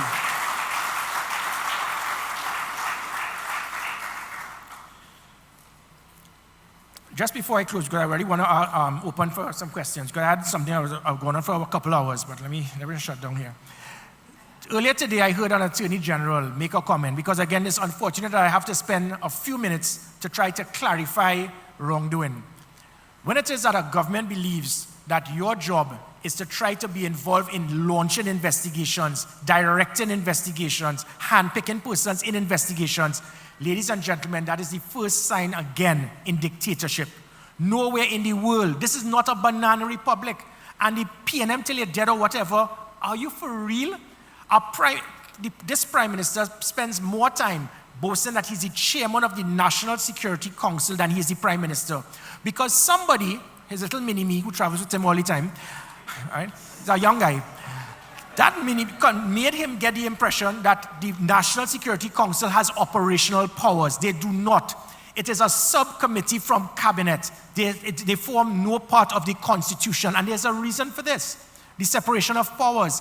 A Prime Minister cannot and should not be able to direct investigations. If you do that, then you as a Prime Minister, oh, by the way, he did 3 consecutive investigations, no witnesses, no suspects, no evidence, no facts, but the hypocrisy of the man, when Special Branch sends a report about one of his own, he says, you can't deal with that because you need deals with evidence or fact. You are a hypocrite. Because everything else thing that you came about with the audit report, it is alleged, it is rumored. And that is what we do. This is Emailgate reloaded. If you make the same lie over and over, hope that people will buy into it. And Parliament is the one place he can go and lie and know he will not be sued. I challenge him, your name man, why didn't want to come out in public and state it? He cannot, because what you do is you handpick selective persons. So by the way, he selected 3 police officers combined with over 100 years police experience. Not one of them ever arrested one person for firearms. So what is the criteria for selecting them? I can tell you what the criteria is. And when you select them, they are so incompetent and they were so eager to try to lick up Gary Griffith, you never bothered to speak to Gary Griffith. Have you ever heard someone do an audit in a company and they didn't speak to the CEO or the chief financial officer? That is what they did. It was so ridiculous, it was amazing. And then, when it is that anyone wanted to question this, guess what? A certain individual a few years ago did the same thing when an organization did an investigation and they went for action to be taken, and he said, under natural justice, you cannot do it because you never spoke to me. Guess what that was? Land it. Guess who that was? Keith Rowley. Do so in like so. And then, to top it off, he breaks the AG. Well, you see, obviously the AG get a buff from him. He dropped the buff on the AG and told the AG to run and do a press conference. The Attorney General does the most ridiculous press conference we ever heard. He has the audacity to say that the headline, now, Express and I were not friends, but this is one time I could defend the Express. Because this man does a press conference and says, this here is unacceptable, firearms shut down. It was never shut down. He said that it was still ongoing. We have an Attorney General that cannot spell. It's S-H-O-T, not S-H-U-T. The man can, we have an AG who cannot spell. What they're saying, it was shut down. Shut down means that it got a hit. It pegged back. It hurt them, not S-H-U-T. Mr. Amo, I'll give you some spelling classes. But he did a media conference to try to justify this. And that is what we have to deal with. Now, furthermore, what they are trying to do is to try to regurgitate and bring it back by saying, okay, we'll just ask Gary Griffith now and move forward. But let me tell you something. There's something known as the Maxwellization principle. And that is the same principle used by Keith Rowley with Land 8. You have now poisoned the report. Because if you have individuals in that report who are so incompetent not to have spoken to me in the first place, you know where their direction is. 2, that report already went to the Police Service Commission, so you have now tarnished it by sending it there. 3, you also leaked it to the media. And as I said, 4, if it is you want to go down that road, well then are you saying that the police should then reopen Land 8, speak to you, get your evidence and get what you have to say and then move forward? Do so in like so, Keith. Ladies and gentlemen, and again going back to this situation, this is what we have to change. We have governments that spend more time going after political opponents than doing what is right for the country.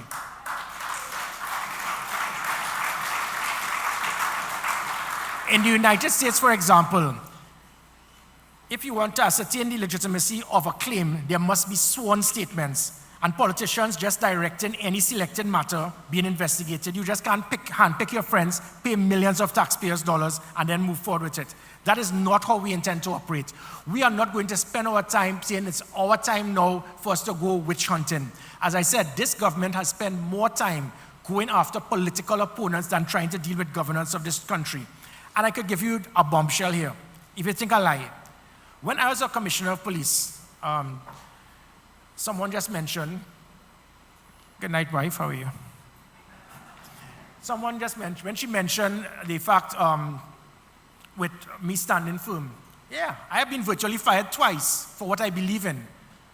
And I hope that my children and young people will understand that. Stand for what you believe in. Don't stay and just idly by, do something wrong because you want to walk. When I was told and advised I must lie to keep my job as Minister of National Security, I told them where to get off.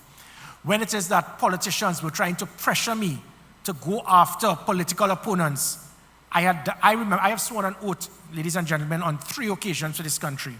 As a soldier, as a minister, and as a police officer.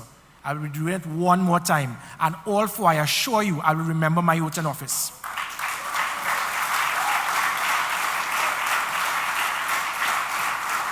So when a government contacts me and decides to tell me, we are giving you $45 million. Now before that, by the way, I couldn't get a cent to pay bills, lights and fuel and all that, I couldn't get.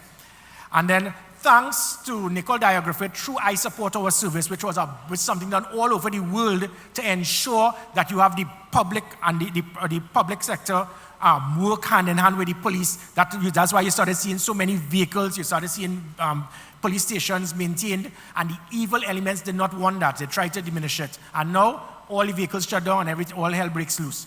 But going back, $45 million, and I am directed, we are putting this $45 million in your account, and you are to use this to pay these attorneys in the United Kingdom, and these are the 4 political opponents that you are to arrest. Any other country in the world, this government would have collapsed. Any other country. So you have a prime minister who is directing me to put and tell me this $45 million is for you to hire Bim Bam and Boo. And they are to hire, and these are the investigations. And we stay silent.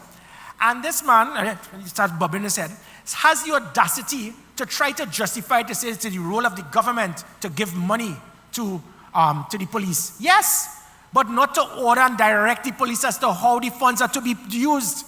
He gave me an order to make sure that these funds are to be used to arrest political opponents. And that is what I could not accept.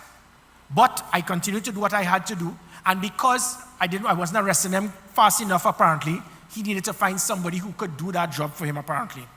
And when it is that you have a prime minister who decides to disregard what the nation wants, disregard the crime statistics, disregard the public trust and confidence, and throw all that away because it's about me, that is the time that prime minister needs to go.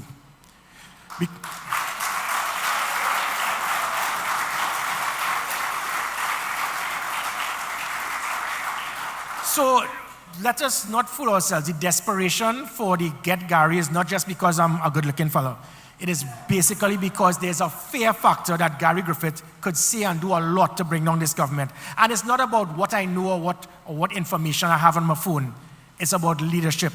It's about me having the ability to serve this country and do what is required to make this a better country. Politicians have used fear.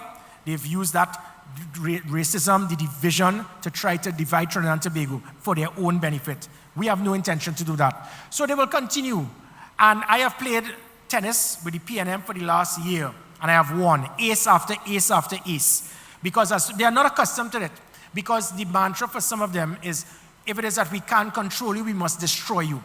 And I have stood firm. And I ask all of you all, remember that, stand firm. And I ask young persons as well, the same way it is that I was prepared to lose my position because of me swearing an oath to my God, my country, and the people of this great country.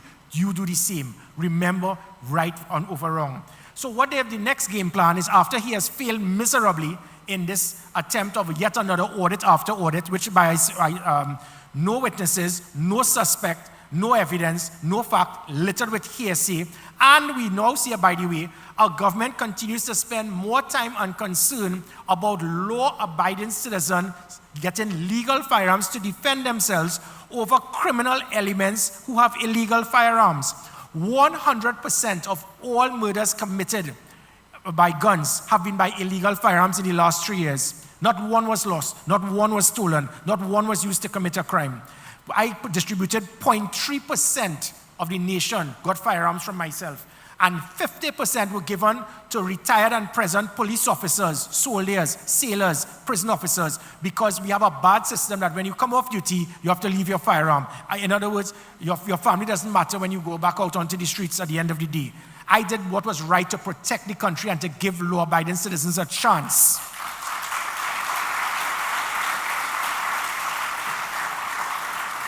So the end result is that they've now formed an arm in the police service. It has been brought to my attention, where it's an unnamed unit, and their job every day is to see what they can meet, to see what they could do to bring down Gary Griffith. That is what we have reached to. And the vast majority of law-abiding police officers, I actually do not walk into that trap. I have written to the Police Complaint Authority, the DPP, the Police Service Commission, and the PSB to have this investigated. And this is the type of dictatorship we intend to put an end to, where you cannot have arms of the police service working to the directives of politicians because you might give them promises of a substantive post if you get Gary Griffith arrested. A simple example as well, people may not know. The special branch, which again, good quality, highly trained officers. Our constitution was drafted that the special branch reports to whom? Take a guess who the special branch reports to. Not the Commissioner of Police. The Prime Minister. People don't know that. It is a fact. I was the Minister of National Security and I was the Commissioner of Police. I can tell you, they report directly to the Prime Minister. There are 2 special branch officers here tonight that are actually macroing and watching everything that is being said. Because... Now, Lauren, don't look around. They're just doing their job. But I'll tell you why. Because the role and function of the special branch, listen, is to attend every political meeting by opponents of the government and report to the Prime Minister who attended and what was said. Ladies and gentlemen, this is dictatorship. It must end.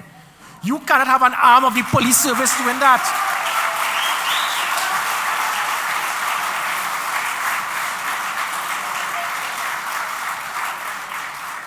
So just before I close, as I stated, what we have seen so far in the past, we intend to change. If and when I lead this country or serve this country, I am not going to be running to President's house and treated like a post office to influence independent bodies. I am not going to continue to send leaks to the media or to try to pretend that I am a chair of a National Security Council so I have operational authority to deal with matters. From January to August last year, we had 252 murders. From January to August this year, over 400. If any prime minister ignores what is best for his country, ignores what the nation wants, and decides about it is all that I care about, that is not the prime minister we want. This is where we are different. Regardless of whether I like you or I don't like you, I will be putting the best persons for the job. The country comes first. I have sent several messages to the same individual because I put country first. I know what can be done. We cracked it. We pegged back the criminal elements. The country felt safer. The data was there. We can do it again. But because of small-mindedness, Keith Rowley, his mini-me, I won't call Stuart Young name, and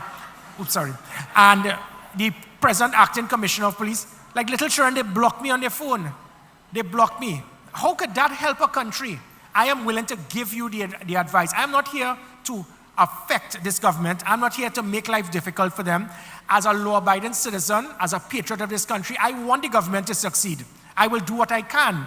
But if it is that I feel we can do a better job, I will then provide my services to serve this country. In the meantime, my job is not to be finding things to play catcher, but trying to find ways to help this country. And he has refused.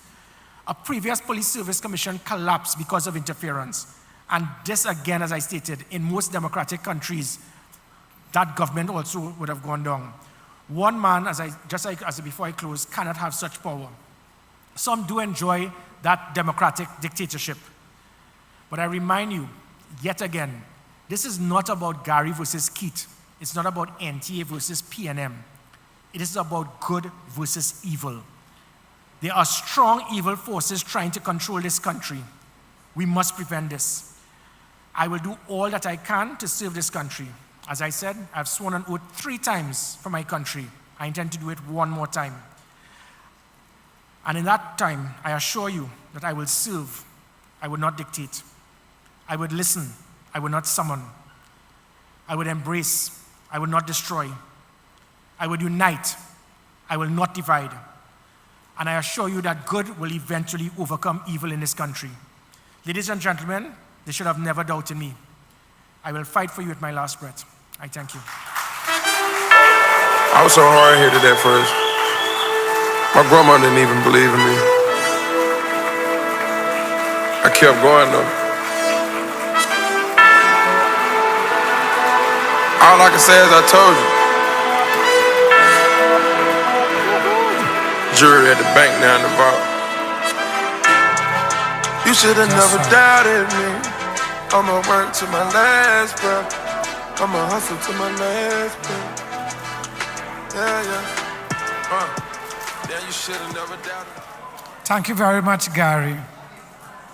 My friends, at the start of this meeting, I said to you that we had a finite time, which was 2 hours. An hour was supposed to be the contributions and an hour for you.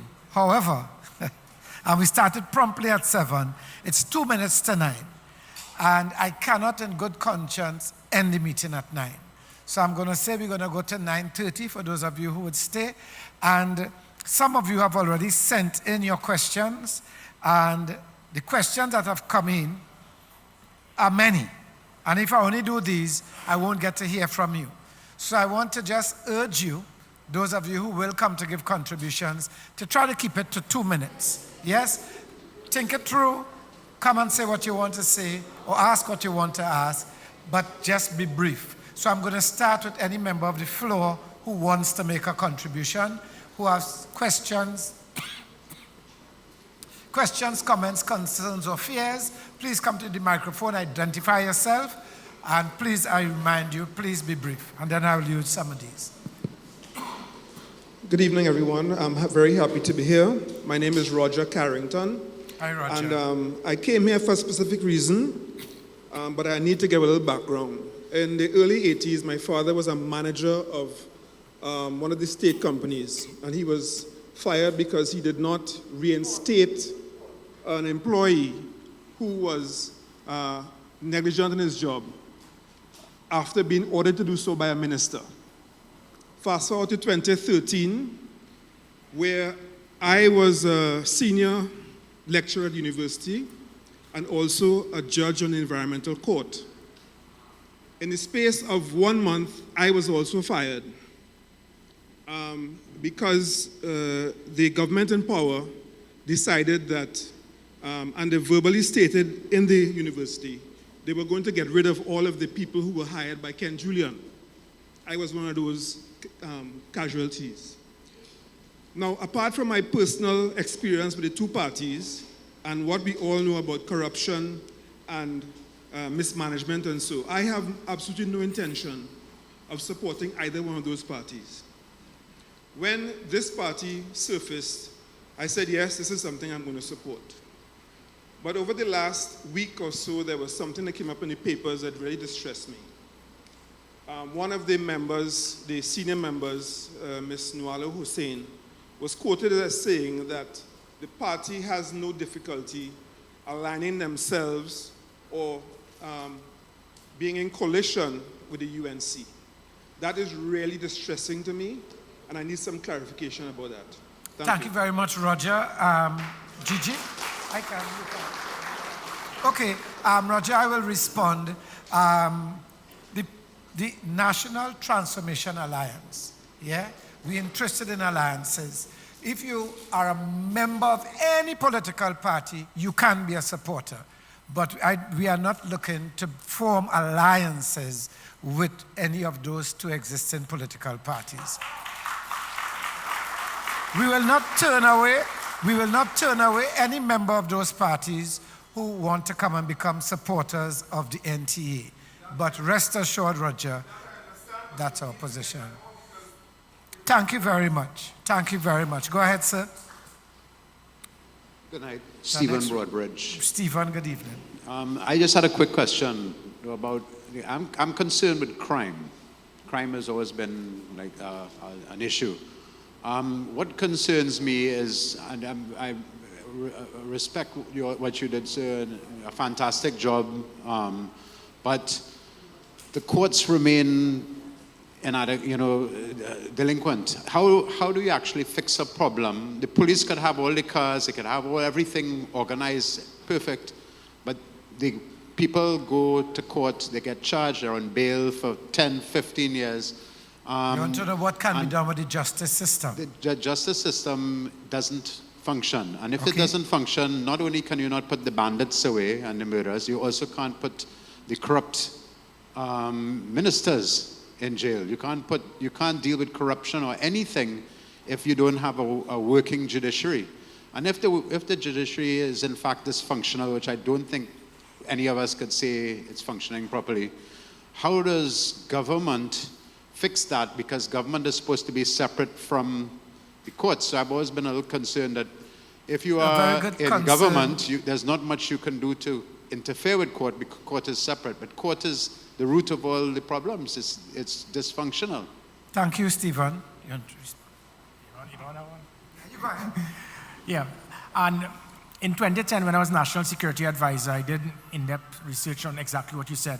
And that's why we formed, under the People's Partnership, was the Ministry of Justice. I drafted the Ministry of Justice, and it was to deal with exactly that. So the Ministry of Justice had to be a ministry specifically assigned to transform the criminal justice system. And not just about cases pending, persons incarcerated for years, waiting to have their day in court, but also even as it pertains to persons who are in prison. We have some of the highest recidivism rate in this part of the world. About the rehabilitation of persons, it is terrible. A young person will go into prison for a misdemeanor and come out a seasoned criminal because of the poor systems in rehabilitation. So the Ministry of Justice was drafted and it was comprehensive. Unfortunately, the persons who took over the Ministry of Justice, they spend more time trying to build prisons and so forth, rather than dealing with the transformation of the justice system. And that is what we needed, to transform the justice system. I was his national security advisor at the time, so nobody really took me on. They took what I did, they used the ministry, and it was not done for the transformation. And what I must add is that this is for us to transform our justice system. It again cannot be that if and when we win, just the 300,000 people who voted for us can be only those people involved in the transformation. There are very good people in the PNM and the UNC. Let me tell you this, I am not here, you cannot discredit and demonize all the political parties. You can discredit the hierarchy at times, because that is what usually happens. And so let us not put hatred on political parties. We can have disappointment for those people who have held positions of authority by those political parties. And if there are individuals on either side who may have the charisma, the independence, the capability to transform Trinidad and Tobago, inclusive of the criminal justice system, I would embrace them. Yeah, Brian.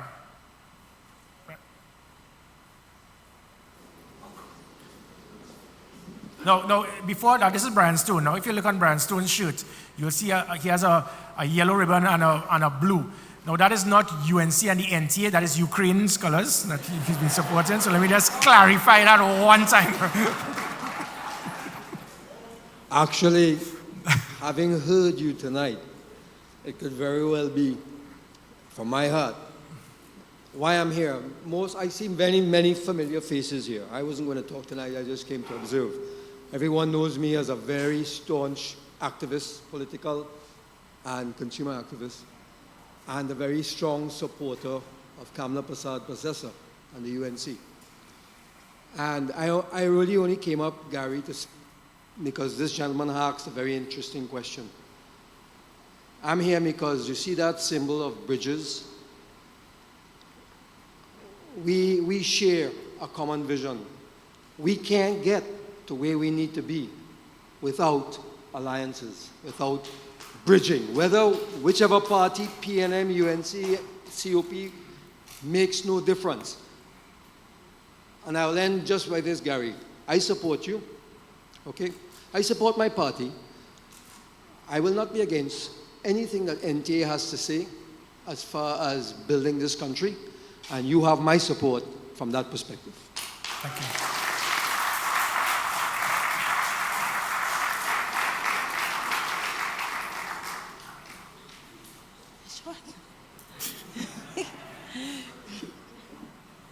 Good night.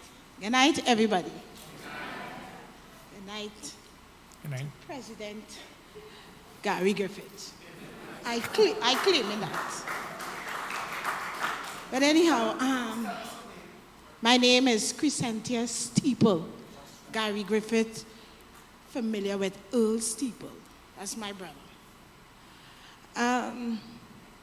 I live abroad. I live in Diego Martin. I built a house in Diego Martin, in Bagatelle. I left for New York in 2001. And when I left, the country of itself was still in a bad state. And I felt hurt because when I left school with 5 passes and still couldn't get a job in Trinidad here, right? And when I reached out there, I did what I had to do, as Gary Griffith said, it have Trinidadian who does work. And I was one of them. But I didn't work and build there. I'm not ungrateful because they say don't damn the bridge that you cross. But I came back here and I built a house. And it wasn't easy. And what have me fear is the crime rate. Now I have 2 American children over there. I carry up children up there too. And it is fear to see that, because I want to come back in my country and live, right? But when I see what is going on, and still under this president, which they say the PNM and the die-hard PNM, right? I is not none. But I am traveling tomorrow morning. And me and my husband, when they pass up in Bagatelle, we say we have to come. I didn't want to come. But when I hear something trigger me, because I already don't want to be in the political thing too much. We had to put God in front now, all right? But when I hear a passion for the country. I hear a cry for the country, all right? And, I say, let me put forth my face, and, it hurt. It is hurting to know that, you're hearing your children, 2 American-born children. I have citizen and Trinidad passport, dual. So I could come anytime and go anytime. And hear what my 2 children say, the 14-year-old, he just turned 14. He said the president need to take a back seat. The prime minister, because he's so much thing, because he had too much power. You understand? So he said, Mommy, something ain't right. Something ain't going right. And these children coming here small. I have even death in the family with a serious murder that take place up in Covine up there. It's my children and them. The father right now, he in certain place, right? So it dread the crime rate. So anytime he come in here, this is what I want to see. You understand? The crime rate, which I know he was doing a good job, because up there he have good rating. He have good rating with the American, he have good rating. They say why he move, why they take him out. But you see, when you're not accustomed in bribery, you understand? You can't go there. You have to do what is right. Right? And this is what I have to say. I am interested in the crime rate. Right? And I pray, God, that you get there. You understand? I will be praying too, because the Bible says, you understand, where there's good leadership, is goodness with God. All right?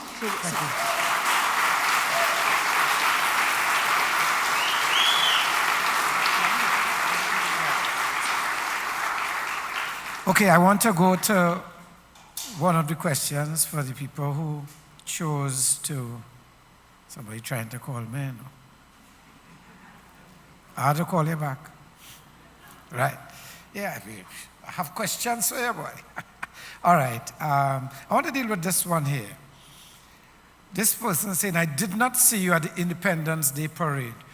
Thought you said you were a statesman and you don't politicize things. Did you boycott just like the UNC? Question, boy.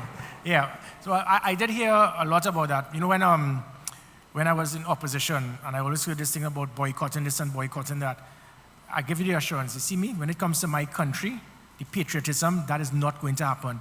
I have always been very disappointed. The walking out of parliament, the deliberately not supporting bills because you're in opposition to make the government look bad, that is not how I'm cut. I will always make decisions based on what is right for Trinidad and Tobago. So as it pertains to that situation, the answer is simple.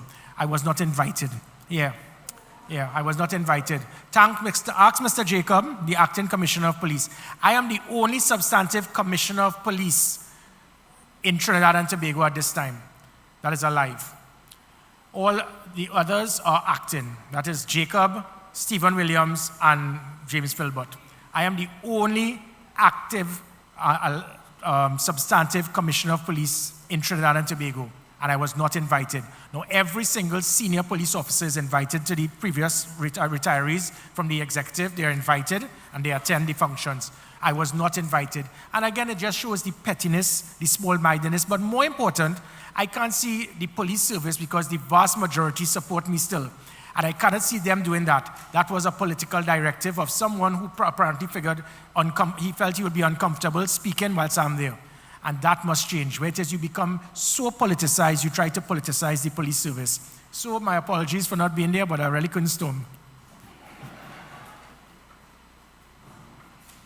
Very well.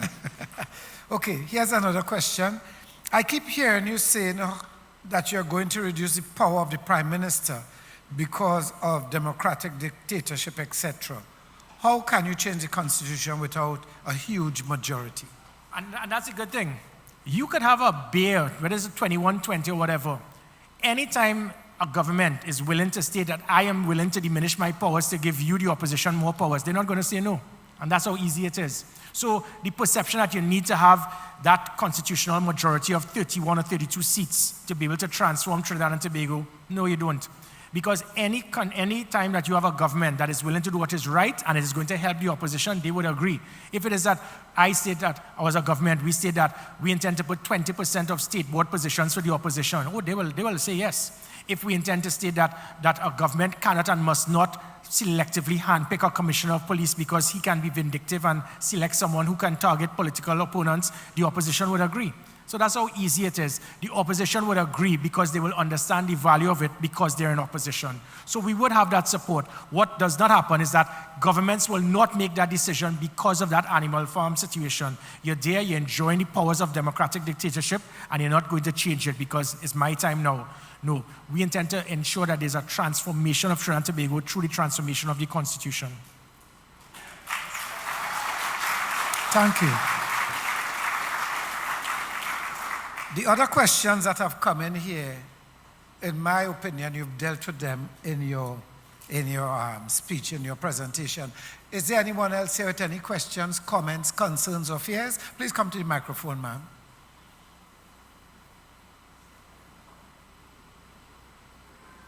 I know I'd find out your name.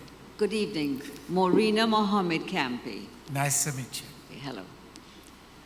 Because I've been a wife for many years, I know how much the family's purse means. Now, Lorraine mentioned earlier on that she wanted us to contribute to the treasury. And I wondered whether there was an account in a bank that we could put money into regularly. Thank you very much for your question. How can you make financial contributions to the party? I don't know. Mr. Timal? If I have, I go hand yet.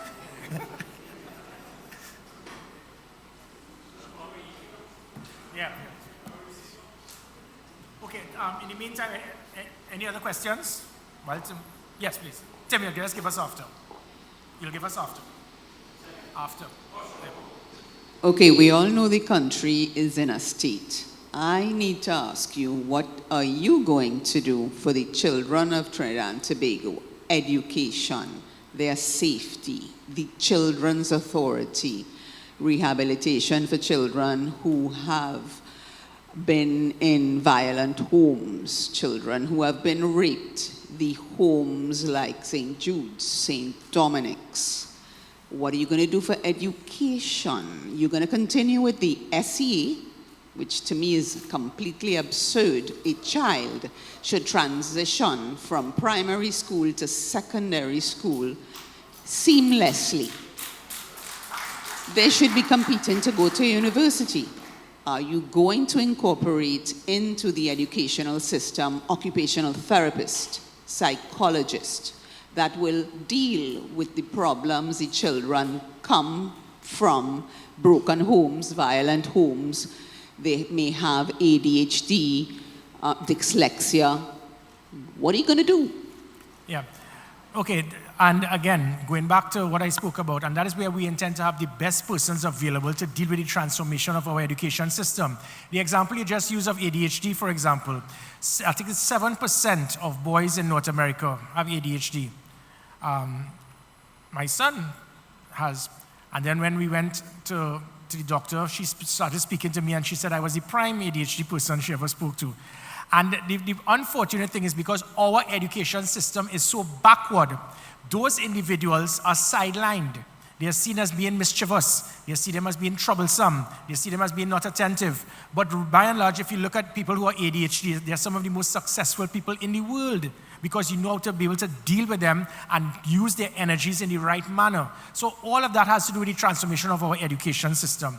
And as it pertains to the persons who are vulnerable, the reason I joined the army, the reason I became a security minister, the reason I became commissioner of police is that I've always fought for those people who need to be defended. As the Minister of National Security, I actually set up and established the Child Protection Unit. And then when I became the Commissioner of Police, the gender-based violence unit, the sexual offenses unit, units to deal with persons who are being abused. I recall when I rescued 63 elderly ladies who were held in cages in St. Augustine, a cage from 6 foot by 6 foot. They were being beaten. Tasers were being used on them. And people in this country said I was out of place. They said I had no right to do that. That is not my business. That is the type of situation we have out there with problems with elderly being abused, children, women, animals. And I have always put a strong fight for those people who cannot defend themselves. So I do give you that assurance there's going to be a massive transformation, not just in the education system, but how you deal with those persons who are vulnerable, especially in those communities, in those areas. Governments, what we love to do, we love to establish what you call these committees, and you form a report, Scott Drug report, Stanley John report, Judith Jones report. And all of these reports, all you have, it is alleged, it is rumored, and we have heard. And very little or anything can be done because all you do is you just get a lot of rum shop talk, you compile it, and you compile this dossier with hundreds of pages that have no substance to transform the problem, to deal with the problem. So that having these committees that are selectively handpicked by government officials to give people hundreds of thousands or hundreds of millions, we have lost in all of these committees. Whether you call it commission of inquiries, whether you call it audits, that is not how you transform the education system. There are persons out there who have the ability, but we got to bring them together. We got to circle the wagons by getting the best persons available to transform our education system as well. Tim? Tim disappeared. Tim. Any other questions before? Yes.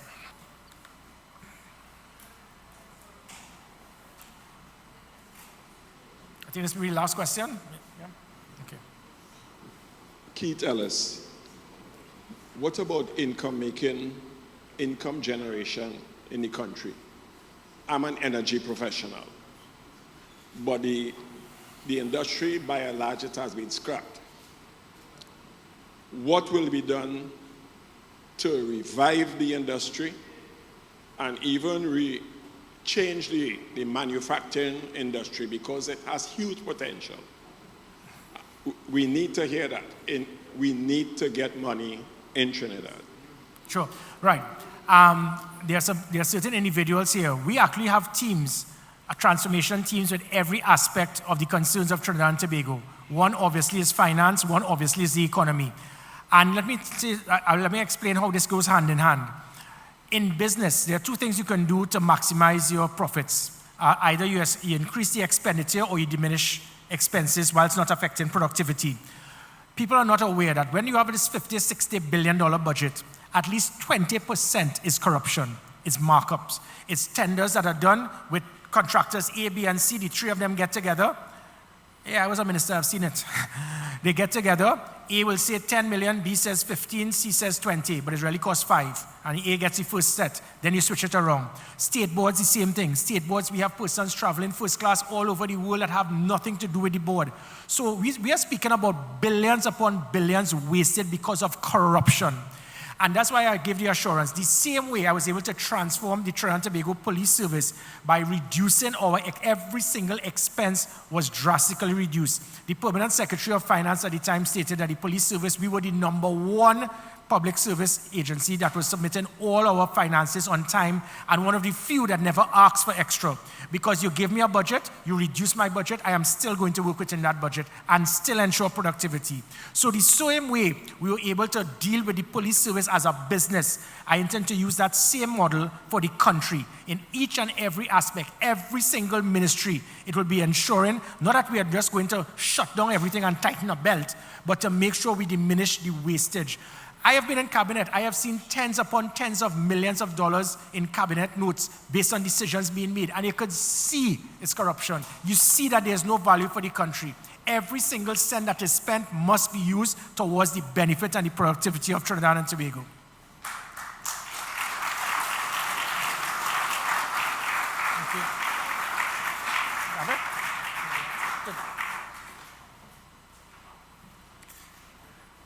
Ladies and gentlemen, this is Mr. Tim Timal from our National Governance team, and he has information that those of you who want to make contributions, so you might want to take out your phone or your pen and paper, he's going to give you the account number and so. Right, so it's Republic Bank, and the account number is 340-801-815901. I'll read it again, right? Thank you. Republic Bank, 340-801-815-901.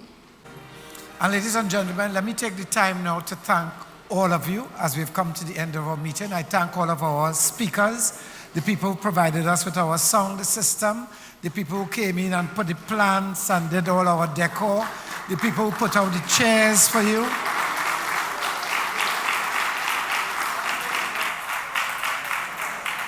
Thank you for your presence. Thank you for your support. And may God continue to richly bless us all. Have a good night and God safely to your home.